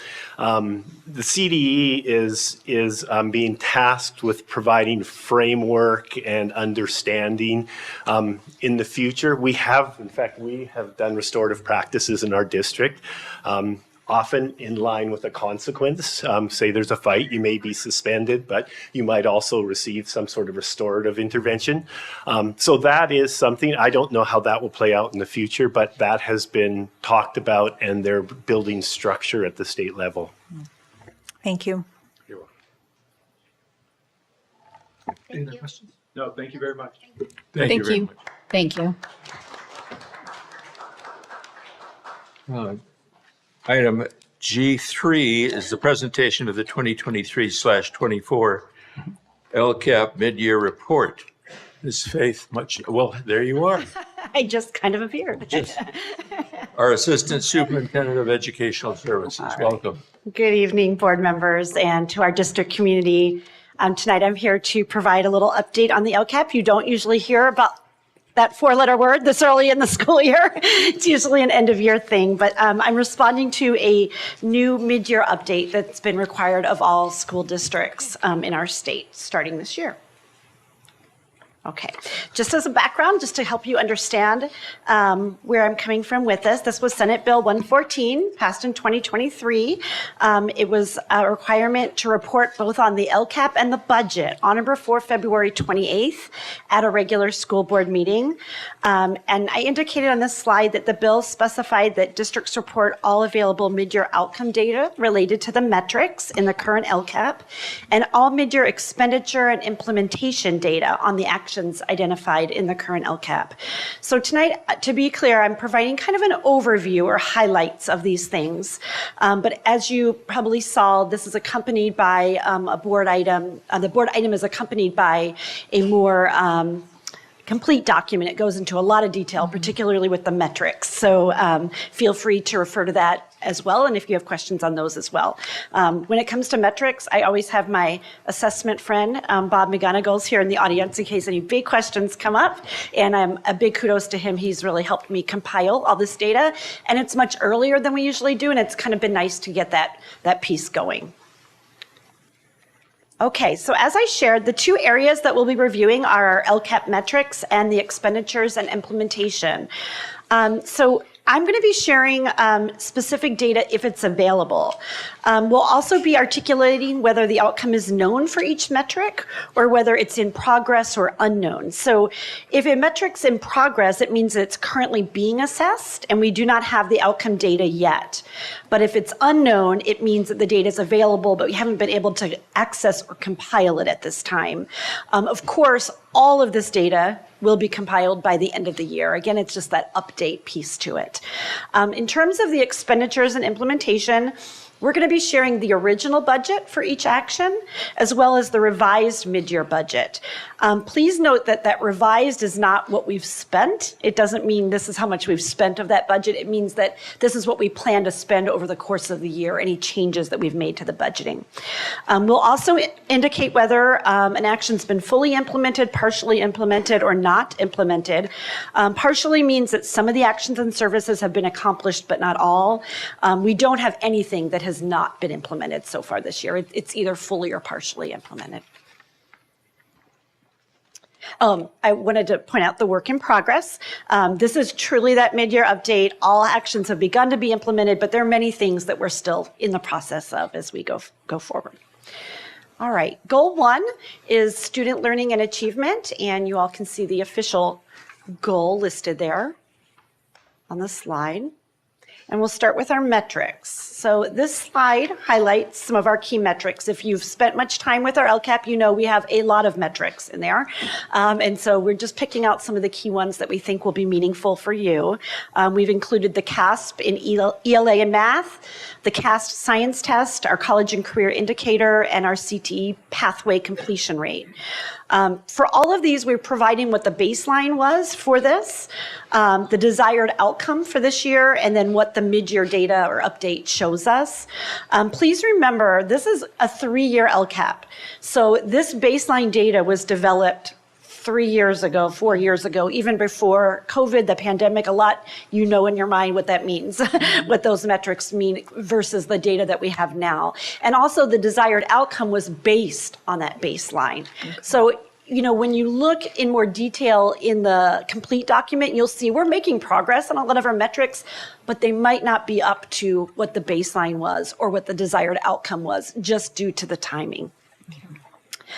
Since CASP, you'll see, and I'm just going to give a little narrative on some of these metrics, that we are close to pre-COVID levels in ELA for 8th and 11th grade, but math scores have been more greatly impacted. That's something we've talked about. Interestingly, our CAST scores demonstrate that we're actually meeting or close to the desired outcome in 8th and 11th grade. And as we've shared in the past, our achievement gap for all of these assessments is greatest at the elementary level. Of course, because of those foundational skills being impacted during the pandemic. Additionally, you'll see that our college career indicator is not yet back to the baseline level, that 53.7% versus 60.1%. But our CTE pathway completion rate has risen from the baseline data. It's now at 13%. All of the data I've shared for this goal has a known outcome, which has been provided on the slide. And again, just a high-level view of this, not everything. When it comes to the actions for Goal 1, you can see them listed in that first column. These are all the actions that are under Goal 1 for this goal. It's listed with its originally planned budget and then the revised budget, like I talked about, and you'll see that most are coming in very close. Class size happened to come in a little bit lower than budgeted. The first 3 actions have been fully implemented. Our goals for AVID, CTE, and college career readiness are marked as partially implemented because there are still some items that we're purchasing or services that we're developing within those areas. Throughout the presentation, when I refer to something as partially implemented, it doesn't mean that we're like behind the ball with anything like that. It just means that based on the timing of the school year, there's things that will be coming that we'll be spending at that time in the year. Okay. Goal 2 is prevention, intervention, and acceleration.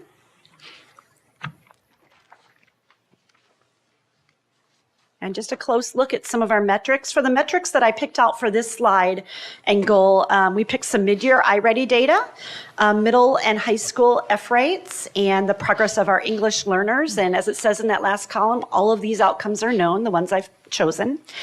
You'll observe that our iReady data is looking a little stronger for our elementary students. While the mid-year data is not yet to the desired outcome, it is surpassing the baseline for both 3rd and 5th grade, which is a positive sign. It's very encouraging. In both the middle and high school data, you'll see that a reality that we're dealing with, which is a higher F rate than pre-pandemic. That's just the reality of where we are right now. As a reminder, that F rate is the percentage of students with 2 or more Fs. We're seeing that high school rate actually come down a little bit from last year, but of course that we know that attention needs to be paid to these rates and thinking about how we support students in this. Similarly, you'll see that the English learner progress indicator is well below pre-COVID levels. And this is a metric in student population that's really high on our radar and focus for the coming year. In fact, we're including it as one of our goals for the coming year. Yeah. Does that take into account, I know just as a teacher and maybe other people have experienced this, but sometimes you get an influx of new English language learners. So does the data reflect that, or is there a way for us to tell if the data reflects that versus students have been in our system for a while? Yeah. Usually you'll see, the language fluency go up a little quicker. Yeah, we can dig into that and we can show that to you at some point if you're interested in learning. It reflects both of those groups. In the LP, it really is looking at kids at all levels and what progress they made from where they started. So that is a broad reflection. Broad, yes. Okay. It's interesting you bring that up, though. One of the focus areas for the state right now is our long-term English learners. And so that's something that we have to speak to in the LCAP this year, because actually we get kids and they get stuck, like at level 3 and 4, and helping them get out of that can be a challenge at times. It's a different challenge than our newcomers, but it's a challenge all the same. All right, and then our actions that are in Goal 2 are listed there in that first column. Overall, again, the revised budget is very close to the original budget. Elementary intervention teachers and secondary intervention sections came in a little bit below the expected budget. And all of our actions have been fully implemented other than the English Learner Program. There are still activities and services that have yet to be implemented, but will before the end of the school year. Goal 3 for our LCAP is professional development. And there's that long goal. I'll let you read that. We know these well by now.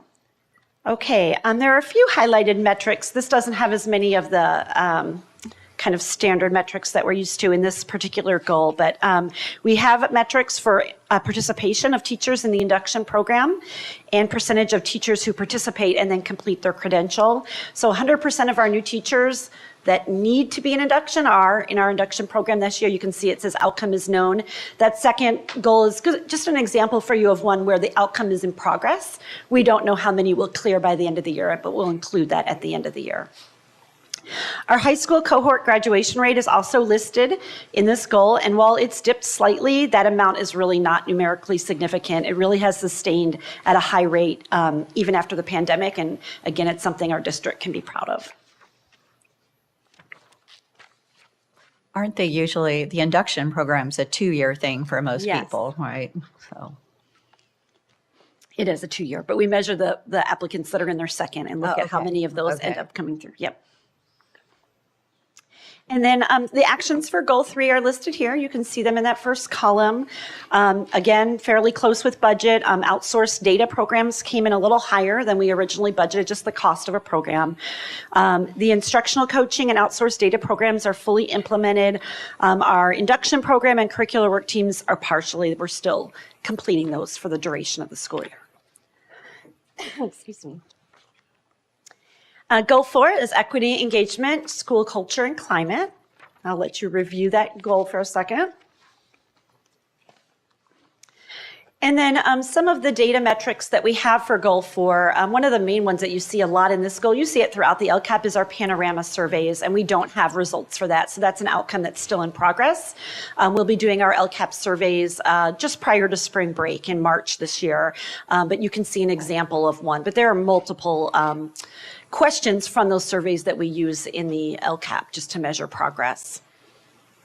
Our suspension rate is listed with a known outcome of 1.25%, remaining low like our baseline data. And as you may know, our suspension rate is much lower than other local districts and the state rate. Our attendance rates for the mid-year do not yet meet the baseline data, but are definitely showing improvement from last year. Our chronic absenteeism is quite a bit higher than the baseline data from before the pandemic. But if you dig into the data, you'll see that we are seeing progress with that as well. As you know, attendance is one of our greatest hurdles coming out of the pandemic. And like English learners, I spoke about our goals and directions for the coming year. Attendance is one that we hope to add because we believe that continued attention needs to be paid to it. Okay, goal 4 actions. Here they are in that first column, very close to the budget, some variance in our MTSS budget and transportation. For all of these goals, just to let you know, in the final LCAP document, when there is a significant amount of difference between what we said we would spend and what we end up spending, we have to speak to that and explain why. We usually pick like a 5% threshold, and if it's more than 5%, then we speak to what the difference is. Again, this is all just part of that accountability. In this goal, attendance support's fully implemented. All the other actions are marked as partially, as there is continued services and expenditures that will be provided during the second semester. Okay, just to wrap it up, try to go quickly. I know it's not the most exciting content. It's not MTSS. But I will say that as much as we may have dreaded this mid-year update, it's been very helpful because it really has helped us think about and get ready for the overall LCAP process. As you know, this year, we are preparing a new 3-year LCAP to bring to you in May. We are currently having internal conversations. Are there any changes that we want to see from what we already do? Metrics are a big thing. I spoke about Bob McGonigal. We're really thinking about how we can streamline our metrics and make them a little easier to understand and create, understand how we're doing. Because right now there's so much, it's almost too much to wrap your head around. We are also garnering input from our educational partners to help guide us in the work, both our parent advisory councils, as well as we're doing visits to each site council of each school in the district and getting input on the LCAP, and that's already been a really interesting and beneficial process. So thank you for your attention. If you have any questions, I am open to any more or comments, of course. thank you. That's good. A lot of work. Thank you. Yeah, it is a lot of work. Yeah, one of the elements that is where we are in the month of January, February, this is a really additional piece that came to us this year. We were never planning on this. This is a new piece of the LCAP we haven't had to do for a decade. The timing of it also coincides with our work as we plan goals and directions going forward in the Murrieta Valley system that we have. And so they kind of came with a lot of work at this point in time, but we think it'll pay off. But so I appreciate the effort that's gone into it, and it is something we can carry forward into the next steps of the building of the LCAP. It's also a great chance for us to check our progress, which is also a nice piece that we pause and reflect on. What have we got accomplished so far? What else is left to be done? And make any adjustments along the way. Yeah, and there really is that natural connection between what we're doing here and the things that are in our annual goals. And so seeing how all those things come together, when I've gone out and had conversations with site councils, it's been about the LCAP, but it's also been a broader conversation about all the things that we're doing, what's important to you, what resonates with you, and what suggestions do you have for us. So it's really been very an informing process for us. Thank you. Thank you again. Moving on to G4, adoption of resolution number 23/24-14, recognizing School Resource Officer Appreciation Day, February 15th, 2024. Linda, do you have that? I would love to read this. Please. And we have a couple of, I know, Officer Verman, you're one of our SROs, and I can't remember, are you one of our SROs? Jimenez, yep. Welcome, and you're going to get appreciated today and on February 15th as well. So, recognizing School Resource Officer Appreciation Day, February 15th, 2024. Whereas the Murrieta Valley Unified School District recognizes school resource officers, SROs, are dedicated to making schools and children safer. And whereas SROs bridge gaps between youth and law enforcement and embrace a triad concept of school policing, serving as informal counseling, education, and law enforcement roles to support students and communities they serve. And whereas SRO programs across the globe are founded as collaborative efforts by police agencies, law enforcement officers, educators, students, parents, and communities to create safe learning environments, provide valuable resources to school staff members, foster positive relationships with students, and develop strategies to resolve problems that affect youth with the goal of protecting all children so they can reach their fullest potential. Whereas the Murrieta Valley Unified School District acknowledges school resource officers are valuable and essential members of the education community and deserve unwavering respect and support from the public in the pursuit of keeping schools and students safe. Now, therefore, be it resolved that Murrieta Valley Unified School District Board of Education hereby recognizes February 15th, 2024 as School Resource Officer Appreciation Day. I call for a motion. So moved. I second it. Moved and seconded. Any comments? Hearing none. All in favor? Aye. Any opposed? Congratulations. Yay.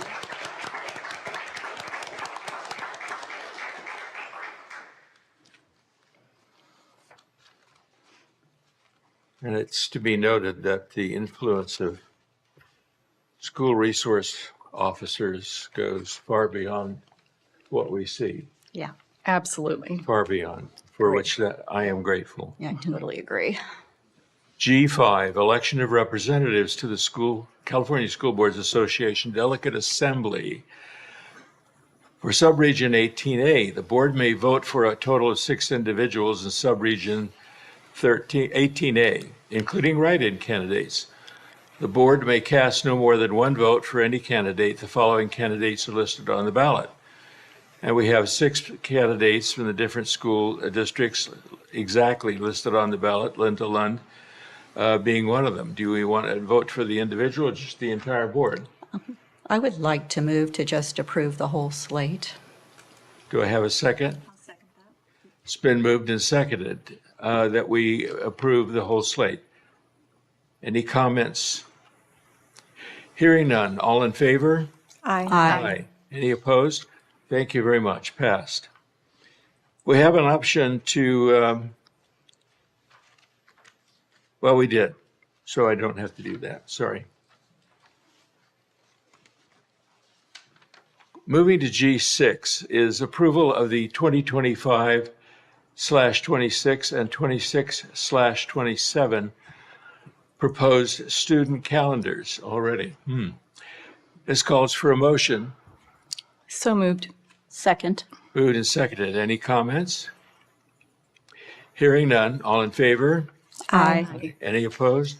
Hearing none, motion carries 5-0. Approval of personnel report. This calls for a motion. So moved.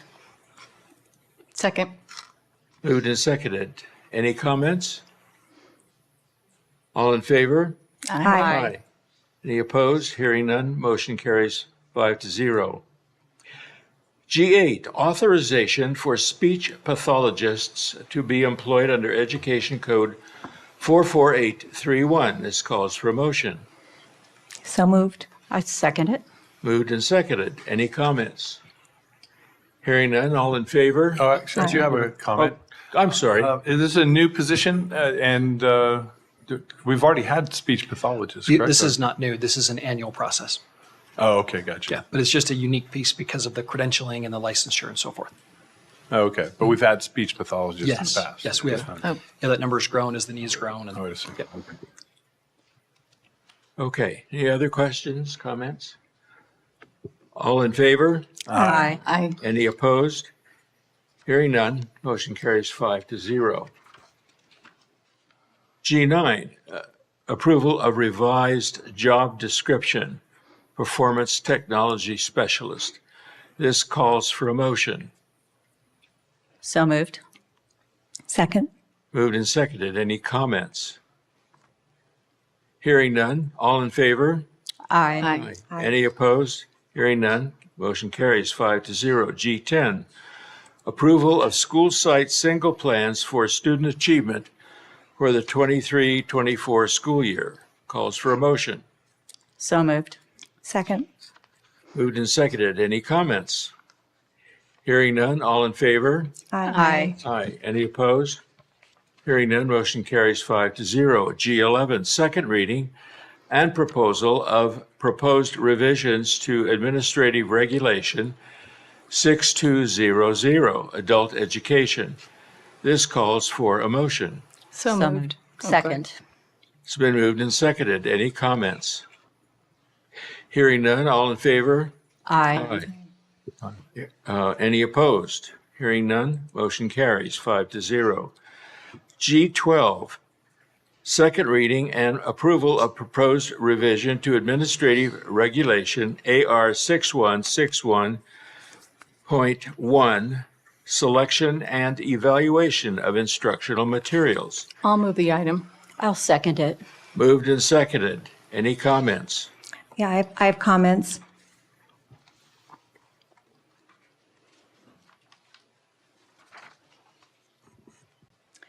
Okay, so this agenda item states in the last paragraph here on the cover page of it that the revisions to AR 6161.1 presented today for second reading and approval include, quote, recommended changes.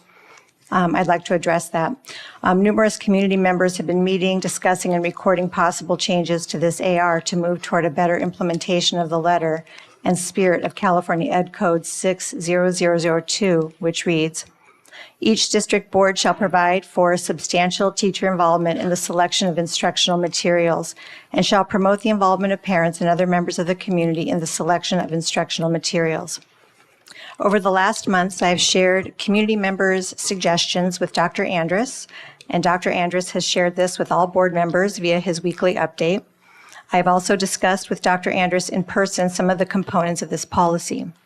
The revisions presented for board approval today unfortunately fall far short of what could be considered a worthy finished product in any professional setting. First of all, the wide net that should be cast to involve community stakeholders with the stated qualifier, diverse backgrounds and perspectives, unquote, is simply not addressed in an executable and accountable way. For example, the revision before us today defines MVUSD community members as people who, quote, live within the district's boundaries as verified by a valid government identification, unquote.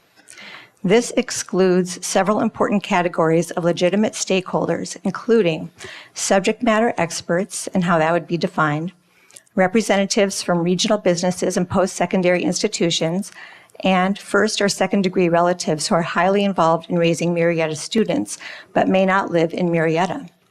To illustrate the scope of one of these omissions, I'd like to refer to a front page Press Enterprise article published within the last month entitled, "Suddenly Taking a Parental Role. Many older relatives have taken on the task of raising children who aren't biologically their own." The article states, about 1 in 9 children already live in households with grandparents or some other relative who aren't their biological parents, according to the last census count. The roles of those older and younger relations range from full-time caretaker to casual observer. And the article goes on to give numerous accounts of people they refer to as stand-in parents. So it would be a significant oversight to exclude relatives and caretakers just because they don't live within the confines of Murrieta. A second concern with the administrative regulation as presented is the lack of specificity on how the Instructional Material Advisory Committee will be invited and installed. The first Superintendent's Advisory Council meeting on curriculum development and materials adoption, held in October, featured a slideshow presentation by administrators. Attendees were invited by principals. Among the handful of decidedly non-diverse attendees, there was no allowance for robust input. Other things missing from this iteration of AR 6161.1 include a plan for adequate opportunities for review of core instructional materials, recommended core literature, all supplemental literature, all teacher support materials, all website support portals, and also missing a procedure for how feedback will be collected, evaluated, and reported. Stakeholders who have already provided input into this process included a contingent of parents, grandparents, and retired teachers, some of whom have in the past served as advisors on textbook development teams. The fact that an instructional materials evaluation is currently ongoing in our district is no excuse for us to lose focus on the task at hand, as both can take place simultaneously. I've heard some commentary regarding our high school graduation requirements, the junior reflective essay and senior culminating project. For the junior reflective task, students are asked to reflect on how they have been, quote, an agent of change, unquote, and what was the result. The senior culminating project, which is a high stakes, as we heard earlier today, a high stakes pass or fail endeavor with high school graduation on the line, requires, among other things, specificity as to how they plan to achieve their goals, potential obstacles, consultation with experts in their chosen field, creativity, and a well thought out and rehearsed presentation. It is striking that we would require this level of academic performance in 17 and 18-year-olds as a condition of high school graduation, and yet decline to give due consideration to a board action that requires great attention to detail. If we rubber stamp AR 6161.1 today as written, we are not setting much of an example.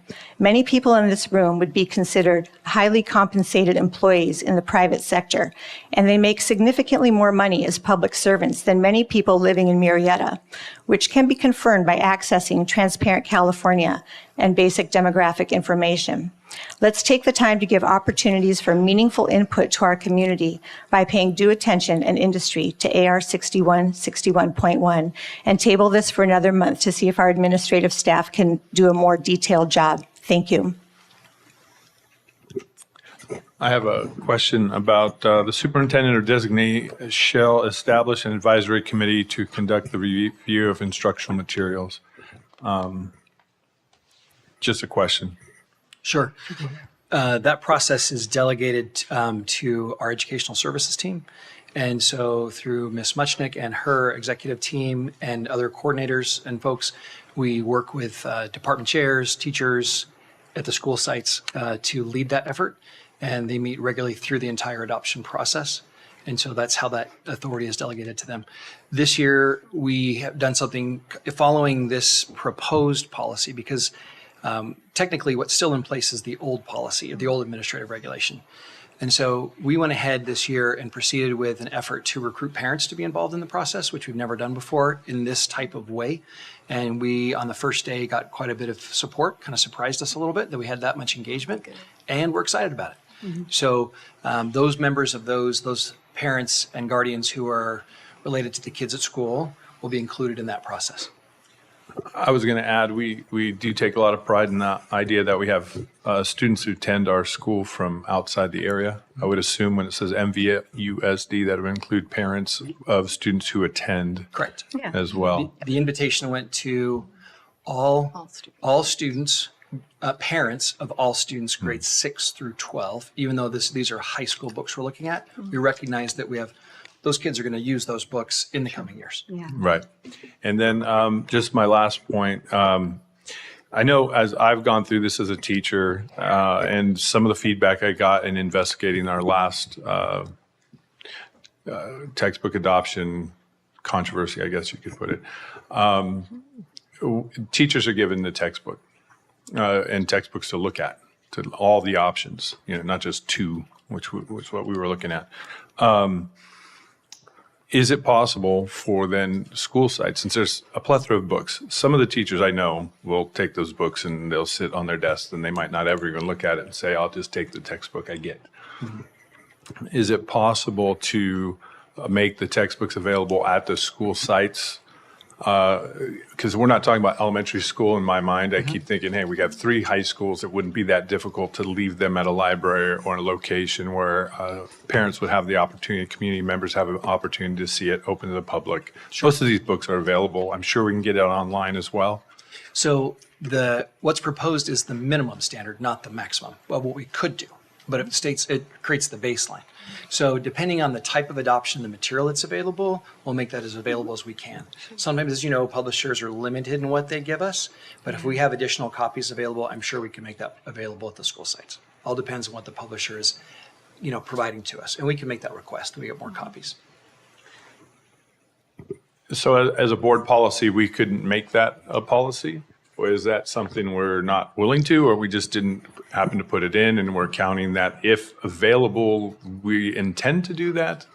That's kind of, I think that's a little bit gray for me. Okay, so good point. The intention is that we have a minimum standard, but also some publishers, if they don't or aren't willing to provide it to us, like even the digital versions of books that are available to us, they never give us, especially the public sided, you never see the entire content. Yeah.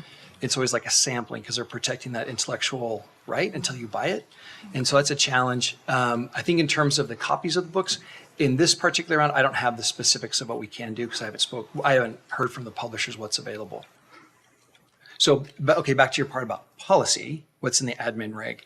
We have it, I believe it's phrased that at a minimum, I don't know is the phrase at a minimum in there? I'd have to look at the policy, the wording itself.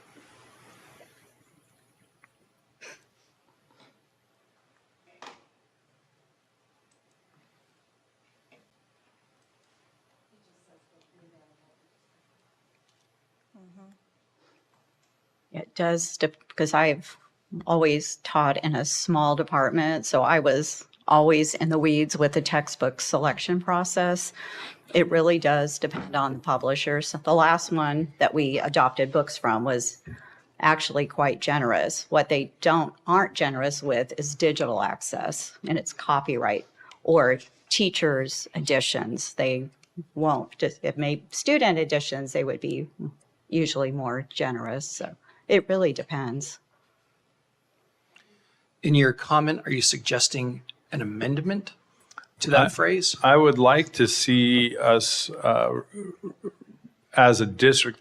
I think it does come back to a lot of things that we've talked about, which is trust and transparency. We continue to have the rhetoric, and for example, I really was unappreciative of the tax for people who don't understand how schools work. I think it's our job to keep the public informed as board members of what the processes are.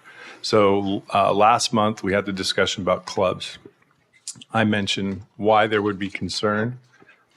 And I mean, you'd think we were burning down a house. All kinds of people are upset on one side or the other. So when we say diverse, I don't know if we're being specific that we will make sure that we are making an effort that both sides are being heard in the process.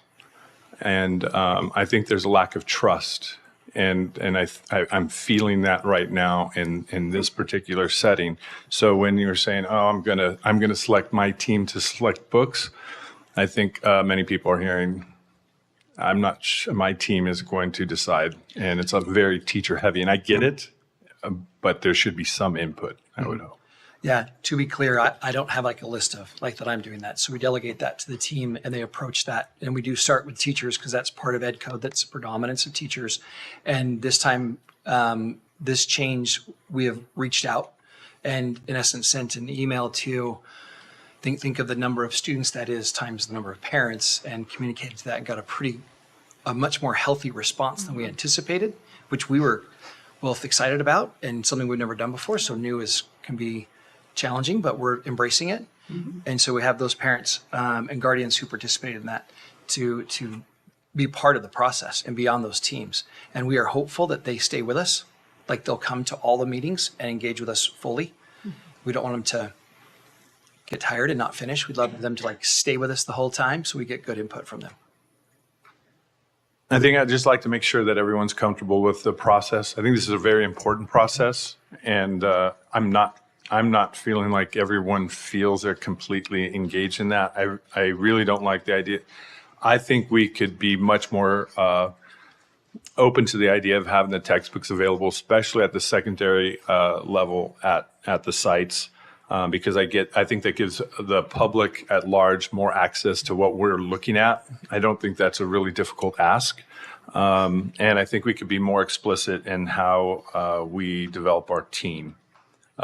Advisory committee, because I think you would want advisory from both sides of the house. And I mean, we went through this just with an AP book and we had a full house, everyone super concerned. We had the newspaper saying you're banning a book because you picked the other book. It was a circus.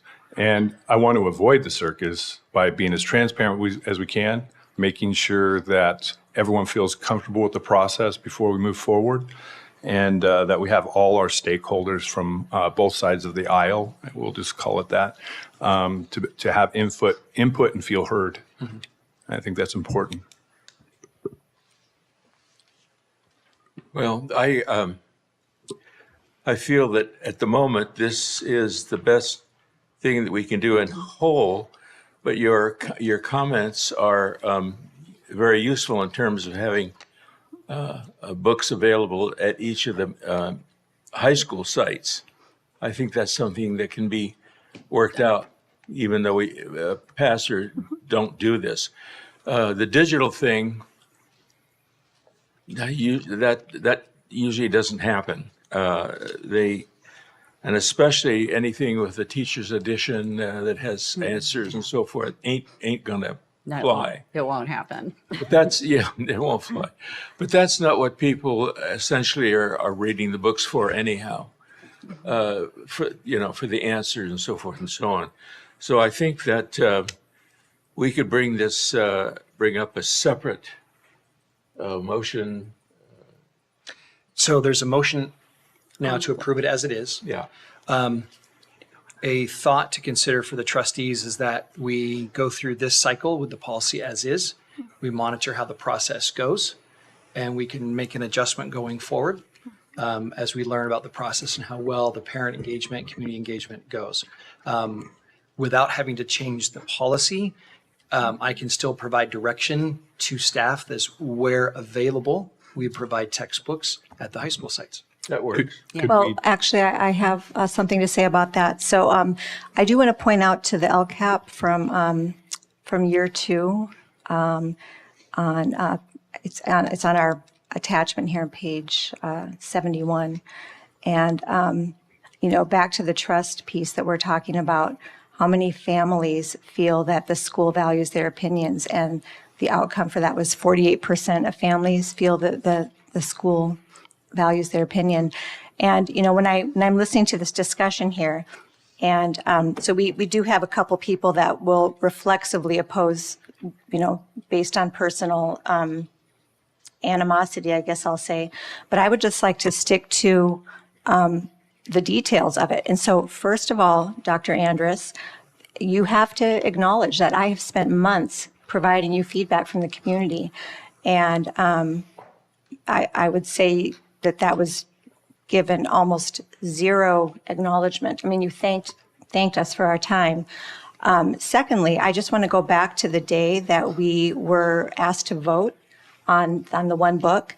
And so, as I mentioned here, we need a procedure for how feedback will be collected, evaluated, and reported, because we had a situation where some sort of survey result was published and presented as, I guess, some sort of scientific result.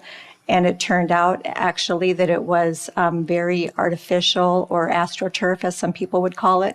And so, I don't really know I do not know what the hurry is today, because as you mentioned, we are already in a process, and there's nothing about taking more time on this that delays the current adoption. And I think that this was, I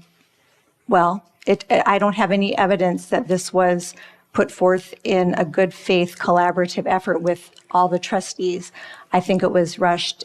It was, and I don't even know who wrote this. I mean, who wrote it? I mean, no one talked to me about it. And here I was providing you information from different community members. And what is the rush? Why is it just like a little power trip that we have here? Like, we're talking about what the minimum is, but we're not going to address these, for example, what community members said about opportunities for review of not only core instructional materials, but recommended core literature, supplemental literature, teacher support materials, and website support portals.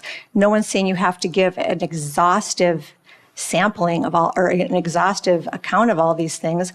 But, I just feel like, this is hurry up. We just want to have a victory here, I think, in some people's mind. And so I just think this does not show good faith to all the trustees, and I don't think it shows good faith to the community and to the people who already worked on this, whose input was ignored. Could we move to table this for next meeting? And maybe, in my mind, I feel like there's some tweaks. I see there's some deeper concerns, but I'd like to make a motion to table it for the next. Is there a deadline? I guess the one part about what she was saying, Let me respond to both those parts. First of all, there's already a motion to be voted upon, which is to approve it as it is. Secondly, no, there is no timeline, because this was actually this is the second reading of this that we've had. And so, no, there is no timeline about this. In essence, we're actually operating off of an older version of this. Without even that being in place, we've taken steps to try and follow this proposed procedure. And it also doesn't mean that going forward, we wouldn't amend this yet again. So but procedurally, there would need to be a vote on the current motion. Well, and my thought is that, and I'm interested in your comments, some of the comments that you had. When a book is adopted, that's not the end, because the publisher tends to go along and produce. They may find spelling errors, which is less likely now in a digital age, but they might find an error, produce a change. They might produce new supplemental material. Yeah. We're not going to put together a committee, in my mind. We're not going to put together a board policy for every time one of these things comes out. It's just not possible. And it gums up the works. I personally think that this is a good start. And I do like your comments about having books at each site. And I think that's something that could be done, as Dr. Ward mentioned at this point. It can be done right now with all of us noting that he said it could. Yeah. And it'll be done. And then if need be, we can have a separate addendum to this, which states that it must be. But right now, I think I'd like to just do this.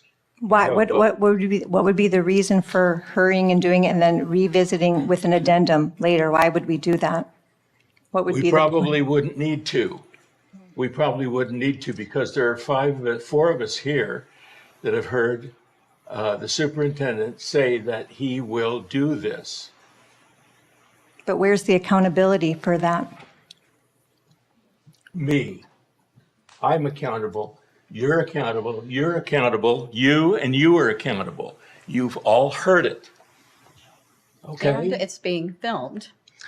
And it's being filmed and you're all sworn representatives. So everything but putting it in writing in the administrative regulation. Mr. Diffley, I recommend that You maybe move the vote. proceed to a vote. Yeah. I'm calling for a vote.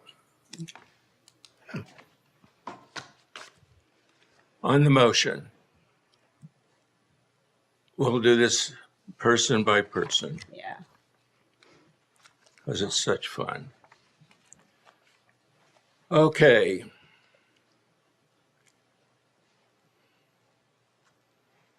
We have a motion on the floor.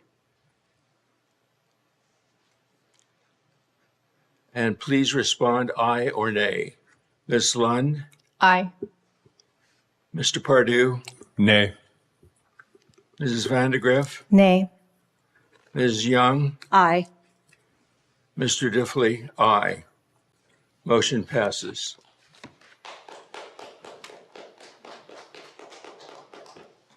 Moving on.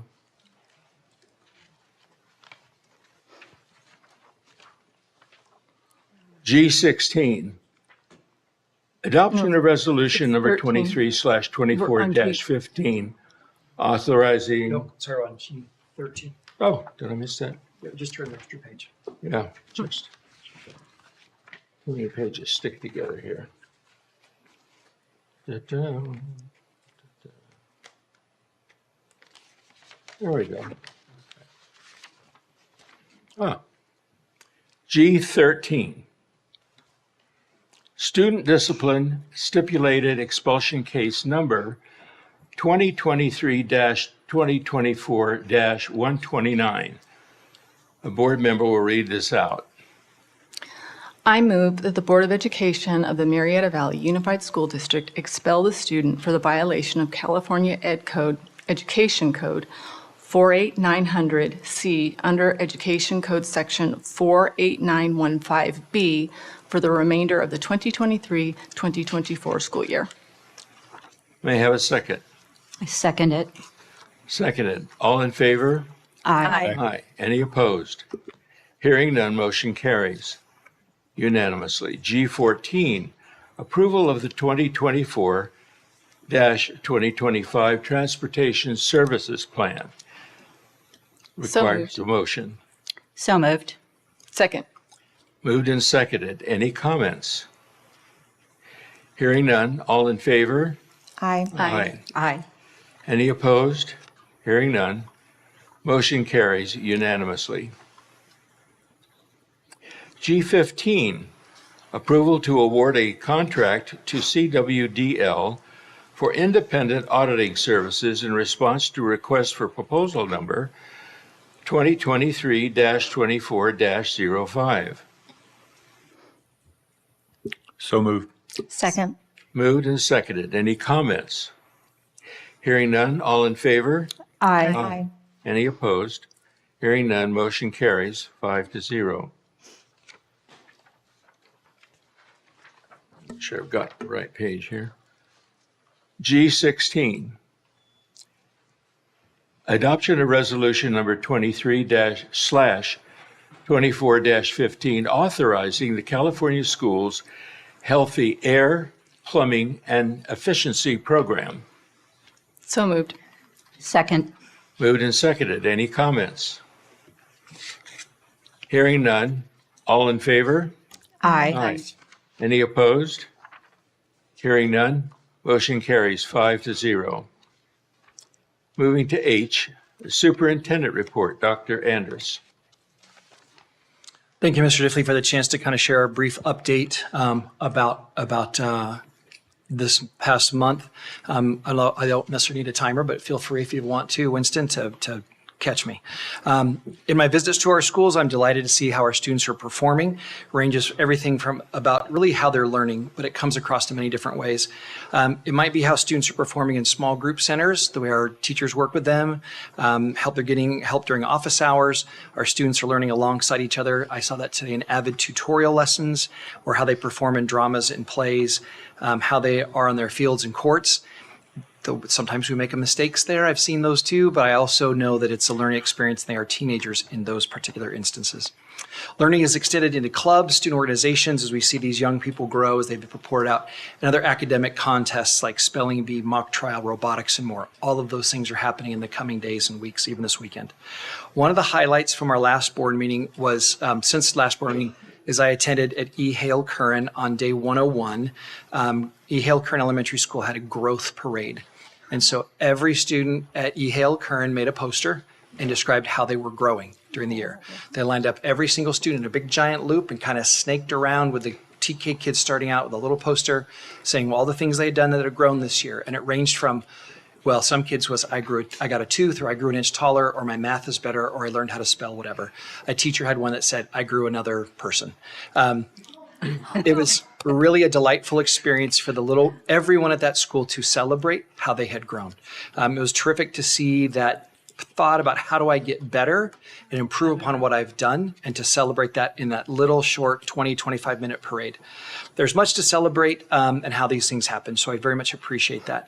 I'm grateful to all the parents and families that support their children in these endeavors, and to our many staff that create such opportunities.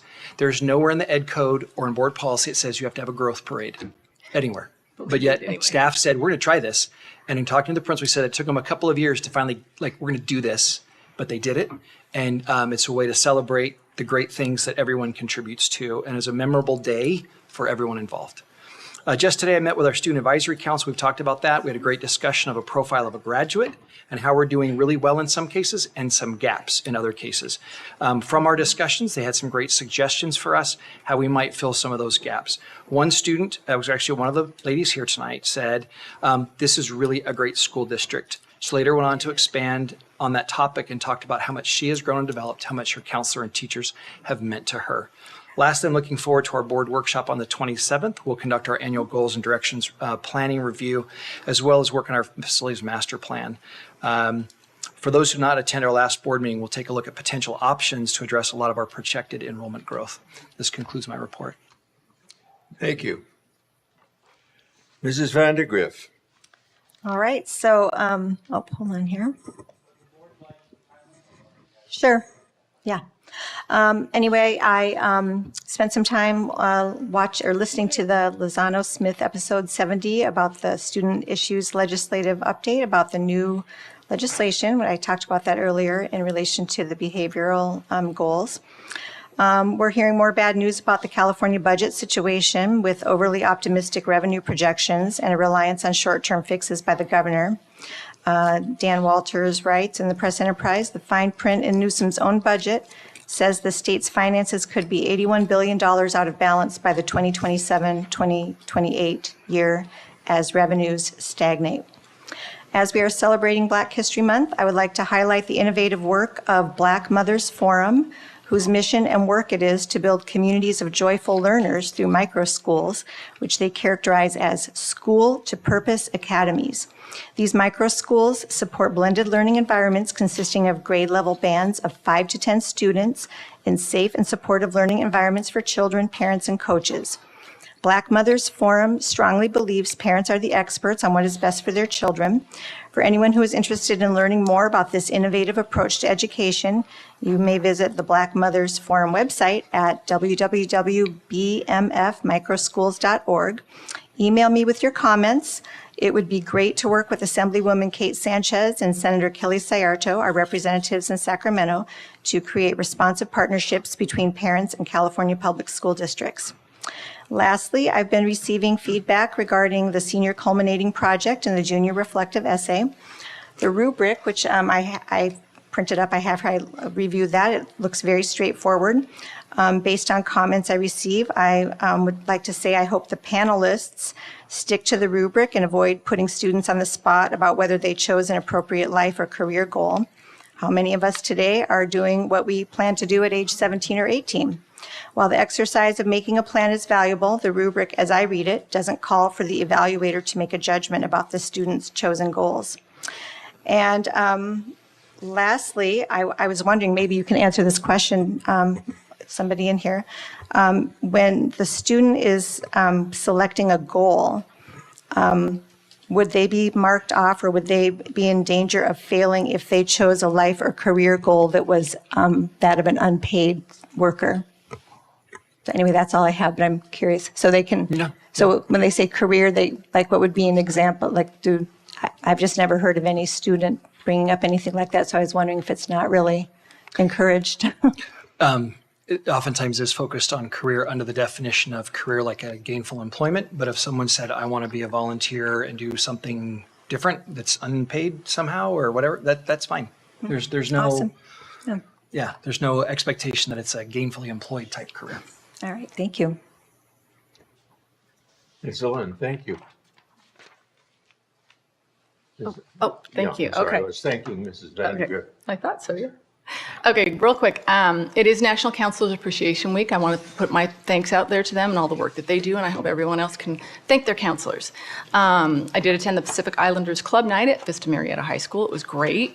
One thing that didn't get mentioned by the high school students is that the Winter Guard season is starting. All 3 of our high schools and 3 of our middle schools all compete in Winter Guard.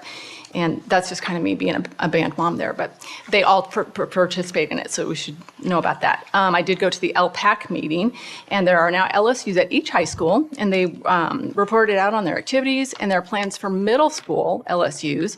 I was interested to learn about Launch Apprenticeship Network that pairs people in trades with community colleges and to help them get a community college degree while they're working their apprenticeships, journeyman electrician, that kind of thing. I did attend both the Rotary music and speech contest. We had winners. They'll be going on to represent us at the district level. This past Saturday with Dr. Andrus, I attended the Calvary Chapel Justice Matters program, shining a light on human trafficking. This is the 3rd or 4th year in a row that I've done this. The key speaker was Harmony Dust. She's amazing. She's from the Treasurers Foundation that supports people getting out of being human trafficked. I did attend the APAC meeting this past week. It was Harlem Nights Student Art and Performances. It was multimedia visual arts, spoken word, and a musical performance from the cast of Rosetta and the Mount Calvary Mission Club. They did a song. It was wonderful. The high school students from BSU reported out about their activities and the progress being made at middle schools to have BSUs there. I was invited to go down to Poway Unified School District to tour their Design 39 school along with Mrs. Young and Dr. Andrus. And it was really interesting. It focuses on student voice and student direction, skill mastery and application across disciplines, versus just working towards grades and assessments and scores and that kind of thing. The aim is to prepare students for life after high school by producing critical thinkers who are confident, articulate, and forward-moving. And one of the neat things I see is when our 4 representatives come up, we are doing a lot of that already. This morning, I got to go to a Navy Nimitz simulation. You got to put on virtual things, and you had a virtual vest that vibrated. It was over at Mesa, and you got to drive a boat down a river. I did not crash. It was really cool. There was fire coming in, and people were talking in your ears, and it was bright, and you had on night vision, and then it got really bright, and it was very exciting. And all of our students at Murrieta Mesa got to go through that as well. I did attend the Superintendent Student Advisory Council this morning with Dr. Andrus, and it just made my heart sing. And I'm out of time. I'd like to talk more about that, but you guys know, these are great students. Thank you. Mr. Pardue. Let me get the timer off because otherwise it won't go well. So one of the things I did spend a lot of time is talking to constituents about bond issues. Got a lot of people that were interested. Got to visit McElhaney Middle School, which was a pretty fantastic dance group they've got out there. Yes. And just touring that campus was really neat, and meeting with the different teachers. And For me, it was the last of all the middle schools that I got to visit and had great discussions with the principal about some of the challenges, the academic challenges, and what their opinions were on how well we're doing addressing math and science, which I'll talk about here shortly. Had a math meeting with Educational Services, also talked to Darren Daniels about some of the bond issues. Went to the APAC meeting. One of the things I wish more people would be aware of, I teach economics, so Thomas Sowell, who's still with us, and Walter Williams, who's recently passed, are giants in that field. And of course, because I'm a history guy, Booker T. Washington, who spent a lot of time, all three of these men, talking about education. All the issues that we deal with, social issues today, really revolve around education. When people talk about systemic racism, believe it or not, they're talking about the education system. We had a number of parents and some constituents reach out to me concerned about racial injustice here in our district, and how we can address those issues and needs is very important to me. I think it's important that this is a place where all kids can learn and that we pay attention to the concerns of everybody in this community. I did appreciate the teacher who came in and discussed PE and how important that is, learning about the obesity, diabetic concerns we have with our young people. It's reaching really epidemic levels. Big concern there. I was so impressed a few months back when I did visit Thompson Middle School with their PE department. They look like they're just the most fit humans, and they really are passionate about helping those kids get fit.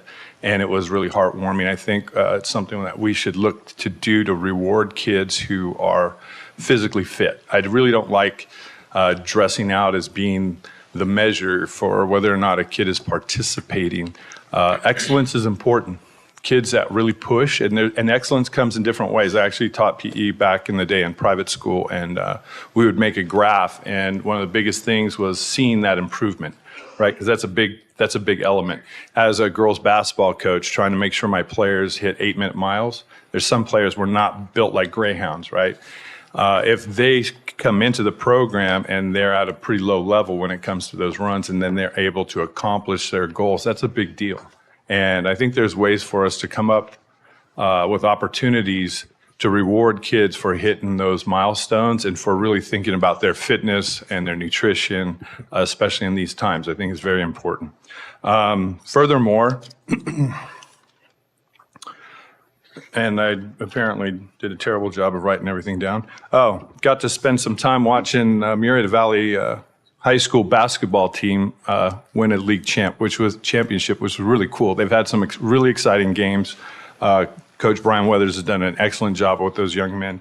I have been just kind of watching. I know I'm old, and being an old coach, I'm noticing some behaviors, not just from our guys, but just on the court generally. I wish sportsmanship was a little bit more emphasized across the board for everybody. I don't think it's specific to anything that we're seeing. The other thing is, as a coach, I have problems because I've talked to a lot of administrators and teachers. I did get hit pretty hard about clubs. It's one of the reasons why I did want to talk to some parents. I think it's important to understand that there is a trust issue. We've said it forever, all year I've been talking about it. We should not demean people. We represent parents, demean people who aren't clear on what that looks like on a school campus. There's a clear divide in which there's a number of teachers will come up, and former teachers, and then you have parents on the other side. And I want to make people aware that some of these clubs have existed. I use that language. I did not say they exist. They have existed, and parents were concerned, and that's why it got pulled. And because parents have been concerned, we are having these conversations. It's important for us to represent the parents. That's who we represent. We're not just here to cheerlead. The other issue was the math and science curriculum. And this is important because I believe leadership is really at the heart of what I'm looking for as a teacher and as a parent who's had kids go through the district. We want to make sure the skills are there for our kids, whether it's writing skills or math skills or their science skills. So when we say graduation rates, what does that mean? My kids are passing. We have more Fs. What does that mean? Where are their skills, and are we teaching them where they're at? And I'm not feeling like we have a real cohesive message coming from the administrative team of what we're trying to accomplish as a goal. So when there's confusion, as I talk to the teachers in the hallways or in the classrooms as I visit, and when I talk to administrators on the side, what's your vision? How do you see this? Have you thought about this problem? What are we doing to solve these problems?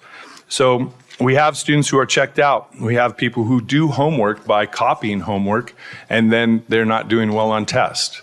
That's a problem because you can get a pretty good grade by doing your homework. Do you know the skills? Are you passing the tests that you need to take? Are the state tests, I got to see some of the problems in our math meeting. Are the state tests measuring skills? And do we have anything here within the district that measures the skills of our students as they move along from middle school to high school? And so as I tour around and I'm talking to different teachers and administrators, those are some of the questions that I'm asking because I want to make sure that we're addressing that issue.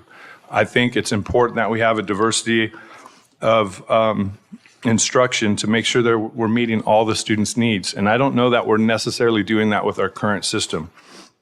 Right now, we have a one-size-fits-all science and math, and I think it's important that we develop some curriculum that's going to allow all students to be successful and that we don't just pass them on and allow them to copy someone else's homework and then pass, and they don't have the skills to pass ASVAB scores, which is increasingly a problem. We don't have kids that have the skills to be able to take college-level work when they decide to go to college. And that's something that needs to be addressed, and I'm really passionate about. I'm hopeful that we can get together and make sure that that happens. Thank you very much. Thank you. Ms. Young. Okay, you can put the timer on for me if you want. So I went to a Rotary Club. I'm in the Rotary Club like a few other people in this district a couple of weeks ago. Their main topic was there is going to be an International Women's Day event on March 8th, and they are looking for volunteers for this event. They're also looking for business sponsors. And they're also going to give Jennifer and Jordan Turpin the Resilience Award. I think most of you remember the story of what happened to the Turpin kids. I was also at the Rotary Music Contest and the Speech Contest. So there were two pianists and one person playing the violin. They were all awesome.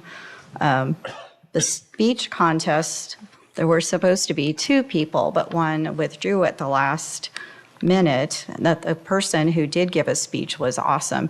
He talked about generalized anxiety disorder, which he has, and I just was very impressed that somebody with that issue got the courage to get up in front of this group of people. So he will advance as well. I was also at the APAC meeting. It was a great celebration for Black History Month. A lot of this was mentioned. There was a lot of art in the room. They talked about music, culture, history. A group of students performed a step dance. There were people walking around with food. It was just a really nice atmosphere. I loved the visit. Mrs. Munchnick was with us also. We went to the Design 39 campus in Poway. It is a public it's TK through 8 school. Very different style. They have the idea that everything is connected, which I tend to think that way too. But the kids learn how to self-advocate, and by the time they get to the high school, they said the high school teachers can tell which kids came from that school. But my oldest son is kind of artistic and thinks outside the box. He would have thrived in that environment. So anyway, we can learn something from visiting sites like that. I was also at the SEAL virtual reality thing today, and I also did not crash my boat. My father was, I'm from a Navy family anyway, so that was a lot of fun for me. And I went to the Superintendent's Student Advisory Council meeting as well. It was after that. I love hearing student feedback. And a lot of them are very wise. I don't know if everybody realizes how smart a lot of these kids are. And with 8 seconds to go, I'm stopping. Terrific job. Well, I had a chance to see the Hufflepuff presentation, a drama presentation over at Mesa. We have this weekend, we have the Seuss musical at MV. Chicago is coming up. That should be both of them astonishing. And Mean Girls. Didn't run into many mean girls when I was in school, but you never know. I had a chance to spend some time talking more and doing some research on different career tech education courses and possibilities. Heard a recommendation from a couple of people that thought that perhaps seniors, before you graduate from high school, should be able to pass the U.S. citizenship test. Wouldn't that be interesting? Just a thought. Well, we can go into that maybe a little bit later. Student of the Month coming up. Altogether a productive month. Now, I want to thank the board for the conversation and the thoughts tonight, and I call for a motion to adjourn the Board of Education meeting at 8:15 p.m. So moved. Second. Moved and seconded. All in favor? Aye. Aye. Nothing opposed. Motion carries. Thank you for coming and enduring to the end.